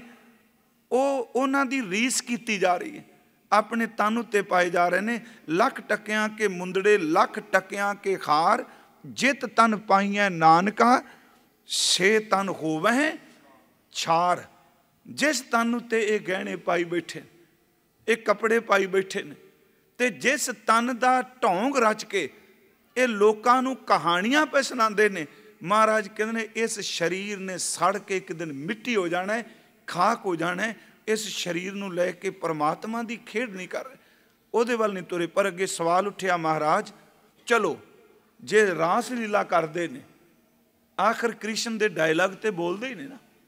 ਸੁਣਿਓ ਗੱਲ ਕਿ ਕਿੱਡੀ ਮਹਾਰਾਜ ਨੇ ਸੂਖਸ਼ਮਤਾ ਹੀ ਰੱਖੀ ਜੀ। ਕਿਉਂਕਿ ਜਿਹੜੇ ਤੁਹਾਡੇ ਸਾਲ ਉਪਜਨੇ ਸਨ ਸਾਡੇ, ਉਹ ਵਿੱਚ ਹੀ ਦੱਸਦਾ। ਮਹਾਰਾਜ ਮੰਨ ਲਓ ਕੋਈ ਰਾਮ ਲੀਲਾ ਕਰ ਰਿਹਾ, ਉਂਝ ਵੈਸੇ ਗੁਰੂ ਗ੍ਰੰਥ ਸਾਹਿਬ ਦਾ ਪਾਠ ਕਰੋਗੇ ਨਾ, ਇੱਕ ਬਚਨ ਹੁੰਦਾ ਹੈ ਕਿ ਪਾਂਡੇ ਤੁਮਰਾ ਰਾਮਚੰਦ ਸੋਪੀ ਆਵ ਦੇਖਿਆ ਥਾ, ਰਾਵਣ ਸੇਤੀ ਸਰਬਰ ਹੋਈ ਘਰ ਕੀ ਜੋਏ ਗਵਾਈ ਥੀ। ਉਹ ਹੁਣ ਜਿਹੜੇ ਸ਼ਬਦ ਦਿਓ ਉਹਦਾ ਭਾਵ ਹੈ ਕੋਈ, ਉਹਨੂੰ ਦਵੈਸ਼ 'ਚ ਨਹੀਂ ਲੈਣਾ। ਕਹਿਣ ਲੱਗੇ ਰਾਮਚੰਦਰ ਜੀ ਆਏ, ਬਨਵਾਸ ਗਏ, ਰਾਵਣ ਨੇ ਸੀਤਾ ਇੱਕ ਦਿਨ ਇੱਕ ਵਾਰ ਹਰਨ ਕੀਤੀ, ਤੂੰ ਤਾਂ ਲੀਲਾ ਰਚਾ ਰਚਾ ਕੇ ਹਰ ਸਾਲ ਹੀ ਉਹਨੂੰ ਹਰਨ ਕਰਾਈ ਜਾਣਾ। ਦੇਖੋ ਤੂੰ ਕਿਹੜੀ ਸਿਆਣਪ ਪਿਆ ਕਰਨਾ। ਇੱਥੇ ਸਵਾਲ ਉੱਠਿਆ ਵੀ ਚਲੋ ਜਿਵੇਂ ਆਪਾਂ ਕਹਦੇ ਨਾ ਜੀ, ਚਲੋ ਕੋਈ ਨਹੀਂ, ਪਖੰਡੀ ਹੈ, ਦੰਭੀ ਹੈ, ਗੁਰੂ ਦੀ ਗੱਲ ਤਾਂ ਕਰਦਾ ਹੀ ਹੈ ਨਾ। ਅੱਗੇ ਮਹਾਰਾਜ ਇਹਦਾ ਵੇਰਵਾ ਦਿੰਦੇ ਪਏ ਨੇ, ਬੇਨਤੀ ਸੁਣ। ਮੰਨ ਲਓ ਇਹ ਕਹਿ ਦਿੱਤਾ ਮਹਾਰਾਜ ਚਲੋ ਕੋਈ ਕ੍ਰਿਸ਼ਨ ਦੀ ਲੀਲਾ ਕਰ ਰਿਹਾ ਹੈ, ਕੋਈ ਰਾਮ ਲੀਲਾ ਕਰ ਰਿਹਾ ਹੈ, ਕੋਈ ਰਾਜੇ ਖਰੀਚੰਦ ਦੀ ਲੀਲਾ ਕਰ ਰਿਹਾ, ਕੋਈ ਭਰਥਰੀ ਦੀ ਲੀਲਾ ਕਰ ਰਿਹਾ, ਕੋਈ ਲੂਣਾ ਦੀ ਗੱਲ ਕਰ ਰਿਹਾ, ਕੋਈ ਪ੍ਰਹਿਲਾਦ ਦੀ ਗੱਲ ਕਰ ਰਿਹਾ, ਕੋਈ ਧਰੂ ਦਾ ਸਾਂਗ ਉਤਾਰ ਰਿਹਾ। ਚਲੋ ਜੀ ਆਖਰ ਗੱਲ ਤਾਂ ਧਰਮ ਦੀ ਕਰ ਰਹੇ ਨੇ। ਮਹਾਰਾਜ ਜੀ ਨੇ ਕਿਹਾ ਬਿਲਕੁਲ ਨਹੀਂ। ਸਤਿਗੁਰੂ ਗੱਲਾਂ ਹੁੰਦੀਆਂ ਨੇ 3-3 ਘੰਟੇ ਰਾਮ ਲੀਲਾ 'ਚ ਰਾਮ ਦੀਆਂ। ਮਹਾਰਾਜ ਜੀ ਨੇ ਕਿਹਾ ਨਹੀਂ, ਗਿਆਨ ਨਾ ਗੱਲੀ ਢੂੰਢੀ ਹੈ ਕਥਨਾ ਕਰਨਾ ਸਾ। ਇਹਨਾਂ ਗੱਲਾਂ ਨਾਲ ਕੋਈ ਰਾਮਚੰਦਰ ਬਣ ਜਾਏਗਾ? ਇਹਨਾਂ ਗੱਲਾਂ ਨਾਲ ਕੋਈ ਅਵਤਾਰੀ ਪੁਰਸ਼ ਬਣ ਜਾਏਗਾ? ਸੱਚ ਇਹ ਵੇ ਗਿਆਨ ਗੱਲਾਂ ਦੇ ਨਾਲ ਨਹੀਂ ਮਿਲਦਾ। ਗਿਆਨ ਨੂੰ ਤਾਂ ਕਥਨ ਕਰਨਾ ਇਸ ਤਰ੍ਹਾਂ ਹੈ ਕਿ ਜਿਵੇਂ ਮੂੰਹ ਵਿੱਚ ਸਖਤ ਲੋਹੇ ਨੂੰ ਰੱਖ ਕੇ ਤੰਦਾਂ ਦੇ ਨਾਲ ਚਵਾਣਾ ਹੋਵੇ। ਫਿਰ ਬੇਨਤੀ ਸੁਣੋ, ਇੱਥੇ ਥੋੜ੍ਹਾ ਜਿਹਾ ਮੈਂ ਜ਼ਰੂਰ ਰੁਕਾਂਗਾ, ਕਿਉਂਕਿ ਮੇਰੀ ਇੱਛਾ ਹੈ ਕਿ ਜੋ ਸ਼ਲੋਕ ਅਸੀਂ ਪੜ੍ਹ ਰਹੇ ਹਾਂ, ਕਈ ਵਾਰੀ ਆਸਾ ਕੀ ਵਾਰ ਵਿੱਚ ਐਸੇ ਵੀ ਸ਼ਲੋਕ ਹੁੰਦੇ ਨੇ, ਕਈ ਸੱਜਣ ਉਕਤਾ ਵੀ ਜਾਂਦੇ ਨੇ ਜੀ ਇਹ ਸ਼ਾਇਦ ਨਿੰਦੇ ਹੀ ਹੁੰਦੀ ਪਈ। ਨਹੀਂ, ਯਾਦ ਰੱਖੋ, ਜਦੋਂ ਬੰਦੇ ਨੂੰ ਕੰਡਾ ਚੁੱਭਾ ਹੋਵੇ ਨਾ, ਇੱਕ ਤਾਂ ਕੰਡਾ ਚੁੱਭਦਾ ਹੈ ਤੇ ਦੂਜਾ ਫਿਰ ਸੂਈ ਨਾਲ ਖਬੋ ਕੇ ਕੰਡੇ ਨੂੰ ਕੱਢਦਾ ਹੈ। ਤੇ ਜੇ ਅਗਲਾ ਰੌਲਾ ਪਾਇਓ ਮੈਂ ਤਾਂ ਅੱਗੇ ਹੀ ਮਰਨਾ ਪਿਆ, ਕੰਡਾ ਚੁੱਭਿਆ, ਤੂੰ ਸੂਈ ਕਿੱਥੋਂ ਖੋਭੀ ਜਾਣੇ? ਉਹ ਕਹਿੰਦਾ ਇਹ ਕੰਡਾ ਤਾਂ ਨਿਕਲਣਾ ਜੇ ਸੂਈ ਦੀ ਪੀੜਾ ਜਰ ਲਵੇਂਗਾ ਤਾਂ। ਕਿਉਂਕਿ ਸਾਡੇ ਜਿਹੜੇ ਭਰਮ ਬਣੇ ਨੇ ਨਾ, ਸੱਚੀ ਗੱਲ ਹੈ, ਬੰਦਾ ਹਨੇਰੇ ਨਾਲ ਸਮਝੌਤਾ ਕਰ ਚੁੱਕਾ ਹੈ। ਇੱਕ ਬੰਦਾ ਜ਼ਿਆਦਾ ਨਹੀਂ, ਮੰਨ ਲਓ 100 ਸਾਲ, ਮੈਂ ਮੰਨ ਲਓ ਸ਼ਬਦ ਵਰਤਿਆ, ਤਹਿਖਾਨੇ 'ਚ ਰਹਿੰਦਾ, ਹਨੇਰੇ 'ਚ ਰਹਿੰਦਾ। ਉਸ ਬੰਦੇ ਨੂੰ ਦਰਵਾਜ਼ਾ ਖੋਲ ਕੇ ਬਾਹਰ ਕਹੋ ਬਾਹਰ ਨਿਕਲ, ਸੂਰਜ ਆ ਗਿਆ, ਸੱਚੀ ਗੱਲ ਜੇ ਪਹਿਲੀ ਗੱਲ ਤਾਂ ਸੂਰਜ ਸਾਹਮਣੇ ਗਿਆ ਅੰਨਾ ਹੋ ਚੁੱਕਾ। ਜੇ ਨਹੀਂ ਉਹ ਵਾਪਸ ਆਏਗਾ, ਕਿਉਂਕਿ ਉਹ ਹਨੇਰੇ ਨਾਲ ਸਮਝੌਤਾ ਕਰ ਚੁੱਕਾ ਹੈ। ਅੰਧੇਰਾ ਹੀ ਉਹਦੀ ਜ਼ਿੰਦਗੀ ਹੈ। ਤੇ ਇਹ ਕਾਰਨ ਕਿ ਜਦੋਂ ਕੋਈ ਸੱਚ ਦਾ ਦੀਵਾ ਲੈ ਕੇ ਆ ਕੇ ਚਾਨਣ ਦਿੰਦਾ ਹੈ, ਹਨੇਰਾ ਉਹਦਾ ਵਿਰੋਧੀ ਹੋ ਕੇ ਉਸ ਚਾਨਣ ਨੂੰ ਖਤਮ ਕਰਨਾ ਚਾਹੁੰਦਾ ਹੈ। ਬੰਦਾ ਭਰਮ ਦੇ ਹਨੇਰੇ ਵਿੱਚ ਜੀ ਰਿਹਾ। ਗੁਰਮਖੋ, ਚਾਨਣ ਵਾਲੇ ਪਾਸੇ ਜਾਣ ਤੋਂ ਕੰਨੀ ਕਤਰਾਂਦਾ, ਕਿਉਂਕਿ ਅੰਧਕਾਰ ਹੀ ਦਾ ਜੀਵਨ ਹੈ। ਅਗਿਆਨਤਾ ਨੂੰ ਜਦੋਂ ਕੋਈ ਜੀਵਨ ਬਣਾ ਲਵੇ, ਅਗਿਆਨਤਾ ਦੀ ਪਰਿਭਾਸ਼ਾ ਨੂੰ ਧਰਮ ਦੀ ਵਿਆਖਿਆ ਬਣਾ ਲਵੇ, ਸੱਚ ਐਵੇਂ ਅੰਦਰ ਦੀ ਅਗਿਆਨਤਾ ਨੂੰ ਬੰਦਾ ਜੇਕਰ ਕੋਈ ਉੱਚੀਆਂ ਗੱਲਾਂ ਦੇ ਦਰਜੇ ਦੇਣ ਲੱਗ ਪਵੇ, ਉੱਥੇ ਭਲਾ ਕਿਵੇਂ ਹੋਵੇਗਾ? ਸਤਿਗੁਰੂ ਕਹਿੰਦੇ ਨੇ ਗਿਆਨ ਗੱਲਾਂ ਨਾਲ ਨਹੀਂ। ਦੇਖੋ, ਗੱਲਾਂ ਮੈਂ ਵੀ ਕਰਨਾ ਪਿਆ ਪਿਆਰਿਓ, ਜੇ ਸਿਮਰਨ ਨਹੀਂ ਤੇ ਖਿਮਾ ਕਰਿਓ। ਸੱਚੀ ਗੱਲ ਜੇ, ਇਹ ਵੀ ਗੱਲਾਂ ਨੇ, ਮੈਂ ਕਰਕੇ ਚਲੇ ਜਾਣਾ, ਤੁਸੀਂ ਸੁਣ ਲੈਣਾ। ਨਹੀਂ, ਗੱਲਾਂ ਨਾਲ ਗਿਆਨ ਨਹੀਂ। ਜੇ ਗੱਲਾਂ ਨਾਲ ਗਿਆਨ ਮਿਲਦਾ ਹੁੰਦਾ ਤੇ ਅੱਜ ਤੱਕ ਸਾਰੇ ਕਥਾ ਕਰਨ ਵਾਲੇ ਬ੍ਰਹਮ ਗਿਆਨੀ ਨਾ ਹੋ ਜਾਂਦੇ। ਸੁਖਮਨੀ ਸਾਹਿਬ ਦੀ ਬ੍ਰਹਮ ਗਿਆਨੀ ਦੀ ਅਸ਼ਟਪਦੀ ਕਿੰਨੀ ਵਾਰੀ ਕਥਾ ਕੀਤੀ ਹੋਣੀ? ਬੜੀ ਵਾਰੀ ਕੀਤੀ ਹੋਣੀ। ਕੀ ਉਹ ਗੱਲਾਂ ਕਰਕੇ ਬ੍ਰਹਮ ਗਿਆਨੀ ਕੋਈ ਬਣ ਗਿਆ? ਜ਼ਿਆਦਾ ਦੂਰ ਨਾ ਜਾਓ, ਗੁਰੂ ਗ੍ਰੰਥ ਸਾਹਿਬ ਦਾ ਇੰਨਾ ਪਾਠ ਕੀਤਾ, ਪਾਠ ਕਰਕੇ ਗੱਲਾਂ ਤੱਕ ਹੀ ਸੀਮਤ ਰਹੇ, ਅੰਦਰ ਦਾ ਚਾਨਣ ਤਾਂ ਬਣਿਆ ਨਹੀਂ। ਇਹਦੇ ਬਾਰੇ ਗੁਰੂ ਗ੍ਰੰਥ ਸਾਹਿਬ 'ਚ ਇੱਕ ਅੰਮ੍ਰਿਤ ਬੋਲ ਹੈ। ਜਿਵੇਂ ਮੈਂ ਕਿਹਾ ਵੀ ਚਲੋ ਗੱਲਾਂ ਤਾਂ ਕਰਨੇ ਪੈਣ, ਨਹੀਂ ਪਿਆਰਿਓ, ਕੋਈ ਸ਼ੱਕ ਨਹੀਂ, ਗੱਲਾਂ ਕਰੀਏ, ਸੁਣੀਏ ਵੀ। ਸੁਣ ਸੁਣ ਨਾਮ ਤੁਮਾਰਾ ਪ੍ਰੀਤਮ ਪ੍ਰਭ ਪੇਖਣ ਕਾ ਚਾਓ। ਚਾਹ ਬਣੇ ਨਾ, ਸਿਰਫ ਕੱਲਾ ਸੁਣਨਾ ਨਹੀਂ। ਸਤਿਗੁਰੂ ਗੁਰੂ ਗ੍ਰੰਥ ਸਾਹਿਬ 'ਚ ਜਦੋਂ ਅਸੀਂ ਪਾਠ ਕਰਨੇ, ਭਾਈ ਸਾਹਿਬ ਨੇ ਕਹਿ ਰਹੇ ਸੀ, ਮੈਂ ਅੰਤਰ ਗੁਰ ਆਰਾਧਨਾ ਸ਼ਬਦ ਵਰਤਿਆ, ਮੈਨੂੰ ਯਾਦ ਆ ਗਿਆ ਉਦੋਂ। ਗੁਰੂ ਨਾਨਕ ਸਾਹਿਬ ਦਾ ਇੱਕ ਅੰਮ੍ਰਿਤ ਬੋਲ ਹੈ, ਜੇ ਮੰਜ਼ਿਲ ਨੂੰ ਮਿੱਥ ਕੇ ਸੁਣਦੇ ਪਏ ਤੇ ਸੁਣਨਾ ਮਾੜਾ ਨਹੀਂ। ਮੰਜ਼ਿਲ ਮੈਂ ਤੁਰਨਾ ਹੈ। ਜੇ ਅਸੀਂ ਆਪਣੀ ਕੋਈ ਦਾਈਆ ਰੱਖ ਕੇ ਗਾ ਰਹੇ ਹਾਂ ਤੇ ਮਾੜਾ ਨਹੀਂ, ਪਰ ਜੇ ਮੈਂ ਮੰਜ਼ਿਲ ਤੋਂ ਵੀ ਹੋਣਾ, ਸਿਰਫ ਲੋਕਾਂ ਤੇ ਪ੍ਰਭਾਵ ਪਾਉਣ ਲਈ ਗਿਆਨ ਝਾੜ ਰਿਹਾ, ਤੇ ਗੁਰਮੁਖੋ ਖਿਮਾ ਕਰ ਦਿਓ, ਜੋ ਉਸ ਗਿਆਨ ਦੇ ਨਾਲ ਅੰਦਰ ਦਾ ਗਿਆਨ ਨਹੀਂ ਪ੍ਰਾਪਤ ਹੋਣਾ। ਜਿਵੇਂ ਗੁਰੂ ਗ੍ਰੰਥ ਸਾਹਿਬ 'ਚ ਇੱਕ ਬੋਲ ਹੈ, ਸਭ ਰਸ ਮਿੱਠਾ ਮੰਨਿਆ ਸੁਣਿਆ ਸਾਲੋਣੇ। ਸ੍ਰੀ ਰਾਗ ਦਾ ਬੋਲ ਹੈ ਜੀ। 4 ਬਚਨ ਕੀਤੇ ਮਹਾਰਾਜ ਜੀ ਨੇ। ਸਭ ਰਸ ਮਿੱਠਾ ਮੰਨਿਆ ਸੁਣਿਆ ਸਾਲੋਣੇ, ਖੱਟ ਤੁਰਸੀ ਮੁਖ ਬੋਲਣਾ ਮਾਰਨ ਨਾਦ ਕੀਏ। ਜੇ ਤੂੰ ਮੰਨ ਲੈ ਜ਼ਿੰਦਗੀ 'ਚ, ਸਤਿਗੁਰੂ ਕਹਿੰਦੇ ਨੇ ਮੰਨਣ ਵਰਗੀ ਮਿਠਾਸ ਨਹੀਂ। ਕਿਉਂਕਿ ਇਹਦਾ 4 ਜਿਹੜੀਆਂ ਉਦਾਹਰਨਾਂ 5 ਲਈਆਂ, ਇਹ ਸਿਰਫ ਜ਼ਬਾਨ ਦੇ ਰਸ ਦੀਆਂ ਲਈਆਂ ਨੇ। ਇੱਕ ਮਿੱਠਾ, ਇੱਕ ਸਲੂਣਾ, ਇੱਕ ਖੱਟ ਤੁਰਸੀ ਤੇ ਇੱਕ ਮਾਰਨ। ਮਾਰਨ ਦਾ ਅਰਥ ਹੈ ਮਸਾਲਾ। ਸਭ ਰਸ ਮਿੱਠਾ ਮੰਨਿਆ। ਤੇਰੀ ਜ਼ਿੰਦਗੀ 'ਚ ਉਦੋਂ ਮਿਠਾਸ ਆ ਜਾਏਗੀ ਜਦੋਂ ਤੂੰ ਰੱਬ ਦੀ ਗੱਲ ਨੂੰ ਮੰਨ ਲਵੇਂਗਾ। ਮੰਨਣਾ ਮਿਠਾਸ ਹੈ। ਇਸੇ ਕਰਕੇ ਤੁਸੀਂ ਦੇਖਦੇ ਹੋ, ਅਸੀਂ ਇੱਕ ਸ਼ਬਦ ਵਰਤਨੇ ਆ, ਸਤਿਗੁਰੂ ਤੇਰਾ ਭਾਣਾ ਮਿੱਠਾ ਕਰਕੇ ਮੰਨਣ ਦੀ ਜਾਚ ਹੈ ਜੇ। ਕਿਉਂਕਿ ਮੰਨਣ ਦਾ ਤੇ ਮਿੱਠੇ ਦਾ ਆਪਸ 'ਚ ਗਹਿਰਾ ਰਿਸ਼ਤਾ ਹੈ। ਜਿਹੜਾ ਮੰਨ ਲਏਗਾ ਉਹ ਮਿਠਾਸ ਨਾਲ ਭਰਿਆ। ਸਭ ਰਸ ਮਿੱਠਾ ਮੰਨਿਆ ਸੁਣਿਆ। ਜੇ ਤੂੰ ਸੁਣ ਰਿਹਾ ਸਾਲੋਣੇ, ਅਜੇ ਮਿਠਾਸ ਨਹੀਂ ਬਣੀ, ਮੰਨ ਕੇ ਮਿਠਾਸ ਬਣੇਗੀ। ਸੁਣਨਾ ਸਲੂਣਾ ਹੈ। ਸਲੂਣਾ ਪਹਿਲਾਂ ਆਪਣਾ ਸਬਜ਼ੀ ਲਈ ਵਰਤਦੇ ਸਨ ਆਪਣੇ ਘਰਾਂ 'ਚ ਜੀ। ਸਲੂਣਾ ਕੀ ਬਣਾਇਆ? ਸਭ ਰਸ ਮਿੱਠਾ ਮੰਨਿਆ ਸੁਣਿਆ ਸਾਲੋਣੇ, ਖੱਟ ਤੁਰਸੀ ਮੁਖ ਬੋਲਣਾ। ਜਦੋਂ ਮੁਖ ਤੋਂ ਬੋਲ ਰਿਹਾ ਮੈਂ, ਉਹ ਖੱਟਾ ਮਿੱਠਾ ਜਾਂ ਖੱਟ ਤੁਰਸੀ। ਮਾਰਨ ਨਾਦ ਕੀਏ। ਮਾਰਨ ਦਾ ਅਰਥ ਤੇ ਮਾਰਨਾ ਨਹੀਂ, ਮਾਰਨ ਮੀਨਸ ਮਸਾਲਾ। ਨਾਦ ਦਾ ਅਰਥ ਹੈ ਕੀਰਤਨ ਗਾਉਣਾ। ਜਦੋਂ ਤੂੰ ਗਾ ਰਿਹਾ ਹੈ ਇਹ ਮਸਾਲਾ ਹੈ। ਜਦੋਂ ਤੂੰ ਬੋਲ ਕੇ ਕਥਾ ਕਰ ਰਿਹਾ ਖੱਟ ਤੁਰਸੀ ਹੈ। ਜਦੋਂ ਤੂੰ ਸੁਣ ਰਿਹਾ ਇਹ ਸਲੂਣਾ ਹੈ। ਇਹਨਾਂ ਤਿੰਨਾਂ ਤੋਂ ਅੱਗੇ ਹੈ ਜਿੱਦਨ ਤੂੰ ਮੰਨ ਲਿਆ ਪਿਆਰਿਆ, ਉਦਨ ਮਿਠਾਸ ਹੀ ਮਿਠਾਸ ਹੈ। ਸਭ ਰਸ ਮਿੱਠਾ ਮੰਨਿਆ ਸੁਣਿਆ ਸਾਲੋਣੇ, ਖੱਟ ਤੁਰਸੀ ਮੁਖ ਬੋਲਣਾ ਮਾਰਨ ਨਾਦ ਕੀਏ। ਹੁਣ ਅੱਗੇ ਮੰਨਣ ਤੇ ਨਾਲ ਇੱਕ ਹੋਰ ਸ਼ਬਦ ਜੁੜਦਾ ਹੈ, ਪ੍ਰੇਮ। ਮਹਾਰਾਜ ਕਹਿੰਦੇ 36 ਅੰਮ੍ਰਿਤ ਭਾਓ ਏਕ ਜਾਂ ਕੋ ਨਦਰ ਕਰੇ। ਜਿਹਦੇ ਅੰਦਰ ਪ੍ਰੇਮ ਪੈਦਾ ਹੋ ਜਾਏ। ਸਤਿਗੁਰੂ ਕਹਿੰਦੇ ਨੇ ਗੱਲਾਂ ਨਾਲ ਗਿਆਨ ਕਿੱਥੇ? ਇੱਕ ਫਿਰੈ ਕਨੇਰੇ ਕਰਾਂ ਗੱਲਾਂ, ਗਿਆਨ ਨਾ ਗੱਲੀ ਢੂੰਡੀਏ। ਇੱਕ ਫਿਰੈ ਕਨੇਰੇ ਕਰਾਂ ਗੱਲਾਂ, ਗੱਲੀ ਕਿਨੇ ਨਾ ਪਾਇਆ। ਸਤਿਗੁਰੂ ਦੇ ਅੰਮ੍ਰਿਤ ਬੋਲ ਨੇ। ਹਜ਼ੂਰ ਕਹਿੰਦੇ ਨੇ ਅਸੀਂ ਦੇਖੋ ਰਸੋਈ 'ਚ ਲੰਗਰ ਤਿਆਰ ਕਰਨੇ ਜਾਂ ਘਰ ਪ੍ਰਸ਼ਾਦਾ ਬਣਾਉਂਦੇ, ਸਭ ਤੋਂ ਜ਼ਿਆਦਾ ਪ੍ਰਸ਼ਾਦੇ 'ਚ ਰਸੋਈ 'ਚ ਕਿਹਦੀ ਵਰਤੋਂ ਅਸੀਂ ਕਰਨੇ? ਚਲੋ ਬਰਤਨ ਦੀ ਤੇ ਕਰ ਰਹੀ ਹੈ, ਸਬਜ਼ੀ ਭਾਜੀ ਸਭ ਤੋਂ ਜ਼ਿਆਦਾ ਮਿੱਠੇ ਸਲੂਣੇ 'ਚ ਕੌਣ ਘੁੰਮਦਾ ਹੈ? ਉਹ ਕੜਛੀ ਘੁੰਮਦੀ ਹੈ। ਮਿੱਠਾ ਬਣਾਇਆ ਤਾਂ ਕੜਛੀ ਵਿੱਚ, ਸਲੂਣਾ ਬਣਾਇਆ, ਇਹ ਮੈਂ ਬਾਣੀ 'ਚੋਂ ਪ੍ਰਮਾਣ ਦੇ ਰਿਹਾ, ਤਾਂ ਕੜਛੀ ਵਿੱਚ। ਪਰ ਸਤਿਗੁਰੂ ਕਹਿੰਦੇ ਨੇ ਕੜਛੀ ਘਸ ਘਸ ਕੇ ਟੁੱਟ ਜਾਊਗੀ। ਜਿਹੜੀ ਕੜਛੀ 20 ਸਾਲ ਰਸੋਈ 'ਚ ਕੰਮ ਵਰਤੋਂ 'ਚ ਆਈ ਨਾ, ਉਹਦੇ ਕੜਛੀ ਦੇ ਮੂੰਹ ਨੂੰ ਪੁੱਛੋ ਵੀ ਇੰਨੇ ਸਾਲ ਹੋ ਗਏ ਨੇ ਰੋਟੀ ਪਕਵਾਉਂਦਿਆਂ ਬਣਾਉਂਦਿਆਂ, ਸਵਾਦ ਕਿਉਂ ਜਾਏ? ਉਹ ਕਹਿੰਦੀ ਮੈਨੂੰ ਕੋਈ ਨਹੀਂ ਪਤਾ, ਮੈਂ ਤਾਂ ਲੋਕਾਂ ਵਾਸਤੇ ਬਣਾਉਂਦੀ ਹਾਂ, ਮੈਂ ਤਾਂ ਬਦਕਿਸਮਤ ਨੇ ਸਿੱਖੀ ਨੇ। ਕੀ ਧਰਮ ਦਾ ਅਸਥਾਨ, ਮੈਂ ਇਹ ਕਥਾ ਸਾਡੇ ਵਾਸਤੇ ਵੀ ਤੁਹਾਨੂੰ ਮੈਂ ਸੁਣਾ ਰਿਹਾ ਹਾਂ ਕਿ ਕੜਛੀ ਦੀ ਤਰ੍ਹਾਂ ਅਸੀਂ ਭੋਜਨ ਤਿਆਰ ਕਰਕੇ ਤੇ ਨਹੀਂ ਆਉਂਦੇ ਪਏ।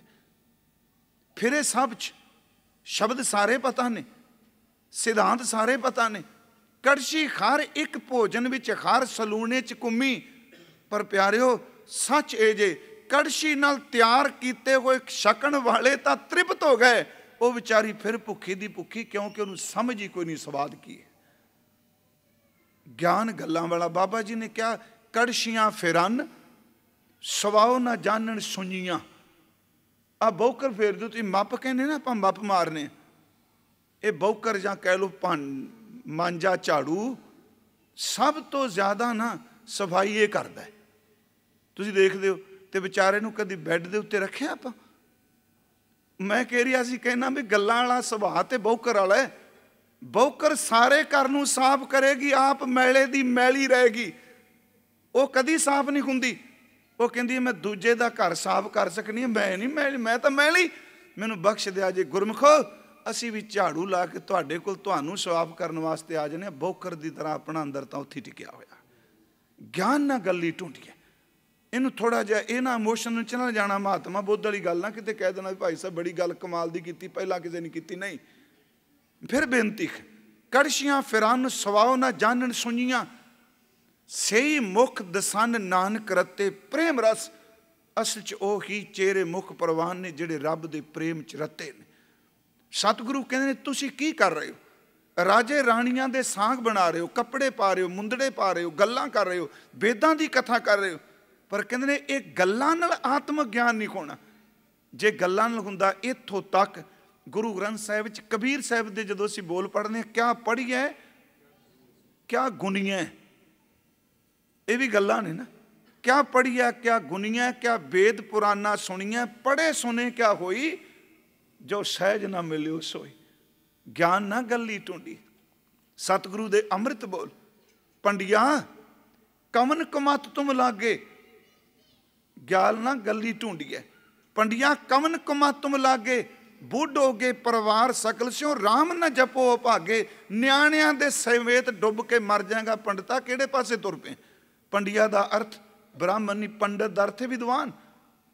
ਕਿਹੜੇ ਪਾਸੇ ਤੁਰ ਪਏ? ਉਹਨੇ ਕਿਹਾ ਮੂਰਖ, ਸ਼ਬਦ ਮੈਂ ਵਰਤਣ ਲੱਗਾ, ਤੁਹਾਨੂੰ ਕੀ ਪਤਾ ਉਹਨੇ ਸ਼ਬਦ ਵਰਤਿਆ ਹੋਣਾ? ਵੀ ਤੈਨੂੰ ਕੀ ਪਤਾ? ਮੇਰੇ ਕੋਲ ਇੰਨਾ ਗਿਆਨ, ਮੇਰੇ ਕੋਲ ਵੇਦ, ਮੇਰੇ ਕੋਲ ਸਿਮਰਤ, ਮੇਰੇ ਕੋਲ ਸ਼ਾਸਤਰ, ਮੇਰੇ ਕੋਲ ਇੰਨਾ ਗਿਆਨ। ਉਹਨੇ ਕਿਹਾ ਤਾਂ ਕੀ ਹੋਇਆ? ਗਿਆਨ ਤੂੰ ਕਿਹੜੀ ਇਹਦੀ ਕਦਰ ਜਾਣੀ ਹੈ? ਉਹਨੇ ਕਿਹਾ ਕਦਰ ਕਿਉਂ ਨਹੀਂ ਜਾਣੀ? ਇਹ ਵੀ ਗੁਰੂ ਗ੍ਰੰਥ ਸਾਹਿਬ ਦਾ ਸ਼ਬਦ ਹੈ। ਕਹਿਣ ਲੱਗਾ ਮੈਂ ਜਾਣੀ ਕਦਰ, ਮੈਨੂੰ ਇੰਨਾ ਕੁਝ ਕੰਠਸਥ ਹੋ ਗਿਆ। ਕਬੀਰ ਸਾਹਿਬ ਨੇ ਜਿਹੜੀ ਅਗਲੀ ਦਲੀਲ ਦਿੱਤੀ, ਸਿੱਧੀ ਜੀ ਗੱਲ ਜੀ, ਉਹਨਾਂ ਦੇ ਸ਼ਬਦ ਬੜੇ ਪੇਂਡੂ ਜਿਹੇ ਨੇ। ਕਹਿਣ ਲੱਗੇ ਖੋਤੇ ਉੱਤੇ ਕਿਸੇ ਲੱਦਿਆ ਸੀ ਚੰਦਨ, ਵਪਾਰੀ ਨੂੰ ਪਤਾ ਸੀ ਚੰਦਨ ਬੜਾ ਕੀਮਤੀ, ਕਿਉਂਕਿ ਜਿਹਨੇ ਖਰੀਦਿਆ ਉਹਨੂੰ ਪਤਾ ਹੈ। ਕਿਸੇ ਨੇ ਖੋਤੇ ਨੂੰ ਕਹਿ ਦਿੱਤਾ ਅੱਜ ਵੀ ਤੇਰੀ ਕਿਸਮਤ ਚਮਕ ਗਈ। ਕਹਿੰਦਾ ਕਿਉਂ? ਕਹਿੰਦਾ ਤੇਰੀ ਪਿੱਠ ਉੱਤੇ ਜਿਹੜੀ ਲੱਕੜ ਲੱਦੀ ਹੈ ਹਜ਼ਾਰਾਂ ਰੁਪਈਆਂ ਦੀ, ਲੱਖਾਂ ਰੁਪਈਆਂ ਦੀ, ਉਹ ਕਹਿੰਦਾ ਭੱਠ 'ਚ ਪਏ ਲੱਕੜ ਮੇਰੇ ਤੇ ਪੱਥਰ ਲਾ ਦਿਓ, ਮਿੱਟੀ ਲਾ ਦਿਓ, ਮੈਂ ਤਾਂ ਢੋਣਾ ਹੀ ਹੈ ਨਾ। ਸਮਝਿਓ ਕੀ ਹੈ ਗੱਲਾਂ। ਇੱਕ ਖੋਤੇ ਉੱਤੇ ਚੰਦਨ ਲਾ ਦਿੱਤਾ ਜਾਏ ਤੇ ਉਹਨੇ ਕੋਈ, ਉਹਦੀ ਪਿੱਠ ਦੀ ਕੀਮਤ ਪੈ ਜੂਗੀ ਜ਼ਿਆਦਾ। ਜਿਹੋ ਜਿਹਾ ਪੱਥਰ ਦਾ ਕਿਰਾਇਆ ਮਿਲਿਆ ਉਹੋ ਜਿਹਾ ਮਿਲ ਗਿਆ ਚੰਦਨ ਦਾ। ਜਿਹੋ ਜਿਹੀ ਮਿੱਟੀ ਲੱਦੀ ਉਹੋ ਜਿਹਾ ਹੀਰੇ ਲੱਦ ਕੇ ਲੈ ਗਿਆ। ਉਹਨੇ ਤਾਂ ਸਿਰਫ ਇੰਨੇ ਪੈਸੇ ਦੇਣੇ ਨੇ ਵੀ ਢੋਣ ਦਾ ਕਿਰਾਇਆ ਕਿੰਨਾ ਇਹਦਾ ਬਣਦਾ ਹੈ। ਮੇਰੇ ਸਤਿਗੁਰੂ ਨੇ ਬਾਣੀ 'ਚ ਕਿਹਾ ਭਲਿਆ ਚੇਤੇ ਰੱਖੀ, ਗੱਲਾਂ ਕੀਮਤੀ ਚੰਦਨ ਵਰਗੀਆਂ ਤੇ ਰਤਨ ਵਰਗੀਆਂ ਨੇ, ਪਰ ਚੁੱਕਣ ਵਾਲਾ ਖੋਤਾ ਹੈ। ਖੋਤੇ ਨੂੰ ਸਮਝ ਹੀ ਕੋਈ ਨਹੀਂ ਇਸ ਰਤਨ ਦੀ ਕੀਮਤ ਕੀ ਹੈ। ਗੱਲਾਂ ਬੜੀਆਂ ਕੀਮਤੀ ਨੇ। ਸਤਿਗੁਰੂ ਦੇ ਇਸ ਸ਼ਬਦ ਨੂੰ ਪੰਡਿਆ ਕਵਨ ਕਮਾਤਮ ਲਾਗੇ, ਬੂਢੋਗੇ ਪਰਿਵਾਰ ਸਕਲ ਸਿਓ, ਰਾਮ ਨਾ ਜਪੋ ਅਭਾਗੇ। ਅਗਲੀ ਤੋਂ ਕਿ ਵੇਦ ਪੁਰਾਨ ਪੜ੍ਹੇ ਕਾ ਕਿਆ ਗੁਣ, ਕੇਤੇ ਵੇਦ ਵਿਚਾਰ। वेद पुराण पढ़े का क्या गन, खर चंदन जस भारा, खोते दी पिठ दे उत्ते चंदन लद्या, राम नाम की गत नहीं जानी, कैसे उतर सपारा। मेरी बेनती है गुरमुखो, गल्लां नाल नहीं, अगे सतगुरु तरतीब बड़े कमाल दी दित्ती। ज्ञान ना गली ढूंढिए, कथना करड़ा सार, उन्होंने बोलना बड़ा मुश्किल है।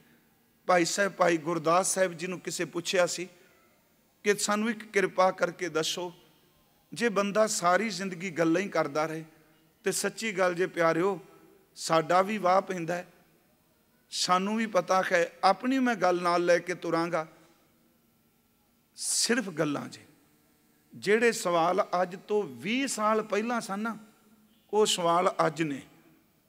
तो चेते रखियो, असी मर भी जाएंगे, वो सवाल उत्थे दे उत्थे खलोते रहने ने।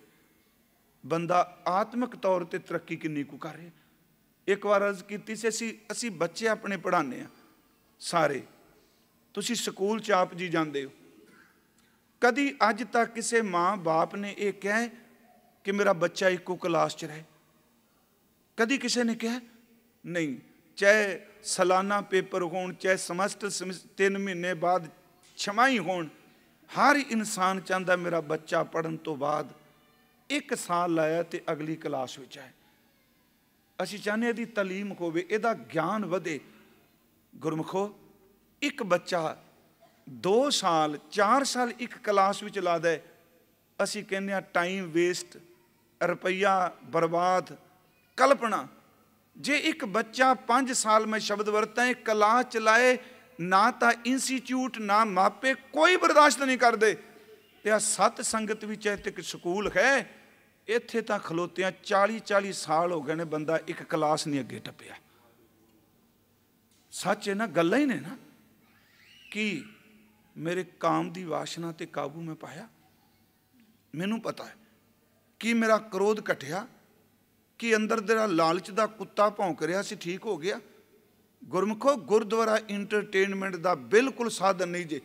मैं उस दिन भी कहा सी, गुरुद्वारा तो अपने जीवन को बदलने वास्ते है।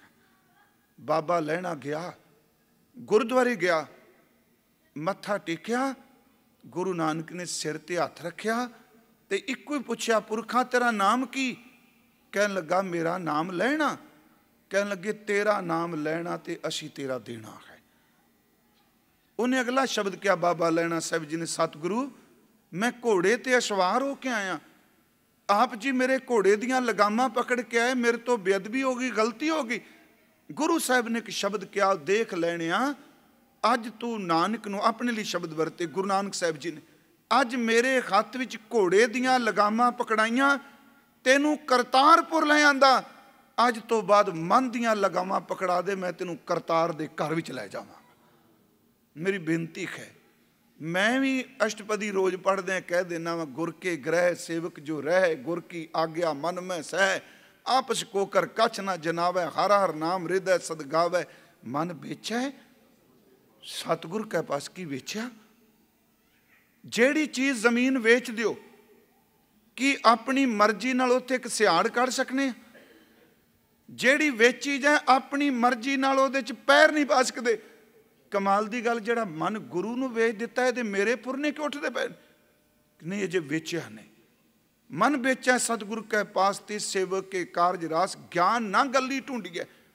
गल्लां नाल ज्ञान नहीं, ज्ञान बख्शिश नाल मिलता है। अगली बेनती फिर सुनियो, क्योंकि ये मैं तां इस तुक ते रुकिया, सारा तत्त इहदे च श्लोक दा।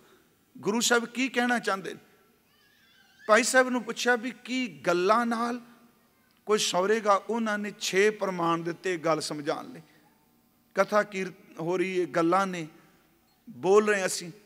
वो कहते मैनू एक गल दसो, किहड़ा बंदा है जिन्हों ये नहीं पता खंड मिठी है? ये प्रमाण ने 6 ने। कहते बिल्कुल सब नूं पता है खंड मिठी। कहते सारी जिंदगी खलो के कही जो खंड मिठी, कदी मूँह चो स्वाद आएगा जिन्नी देर तक जीभ उत्ते खंड नहीं रखते। कहते नहीं। कहते चोखा बोलन की थां 2 महीने लैक्चर करन की थां खंड मिठी बस इको गल कह दे, 2 महीनों की थां 2 मिनट मिठास रख ले, 2 महीने का बोलना व्यर्थ हो जाएगा। ਹਰਭਜਨ ਸਿੰਘ ਜੋਗੀ ਇਹ ਗੱਲ ਕਹਿੰਦੇ ਸਨ। ਦੇਖੋ ਜਿਹੜੇ ਚੰਗੇ ਗੁਲ, ਮੈਂ ਇੱਕ ਸ਼ਬਦ ਸੁਣਿਆ ਉਹਨਾਂ ਦਾ, ਉਹ ਕਹਿੰਦੇ ਸਨ, ਉਹ ਰਾਗੀ, ਉਹ ਭਾਈ, ਉਹ ਸਾਡੇ ਲਈ ਕਿਹਾ, ਐਵੇਂ ਜ਼ੋਰ ਮਾਰਦੇ ਰਹਿੰਦੇ ਹੋ, ਸਾਲ ਸਾਲ ਸਟੇਜਾਂ 'ਤੇ ਸੰਗ ਤੁਹਾਡੇ ਗਲ ਚੱਲੇ ਨੇ, ਸੁੱਕ ਚੱਲੇ ਨੇ, ਸਾਲ 'ਚ 3 ਕੁ ਮਹੀਨੇ ਬੋਲਿਆ ਕਰੋ, 6 ਕੁ ਮਹੀਨੇ ਗੁਰੂ ਗੁਰੂ ਜਪਿਆ ਕਰੋ, 3 ਮਹੀਨੇ ਦਾ ਬੋਲੀ 3 ਯੁੱਗਾਂ ਦਾ ਕੰਮ ਕਰ ਜਾਏਗਾ। ਮੇਰੀ ਫਿਰ ਬੇਨਤੀ ਹੈ, ਤਾਂ ਨਗਦੋ ਨਗਦ ਧਰਮ ਜੇ, ਜਿੰਨਾ ਅੰਦਰ ਕਮਾ ਕੇ ਆਓਗੇ ਓਨਾ ਬਾਹਰ ਨਿਕਲਣਾ ਹੈ।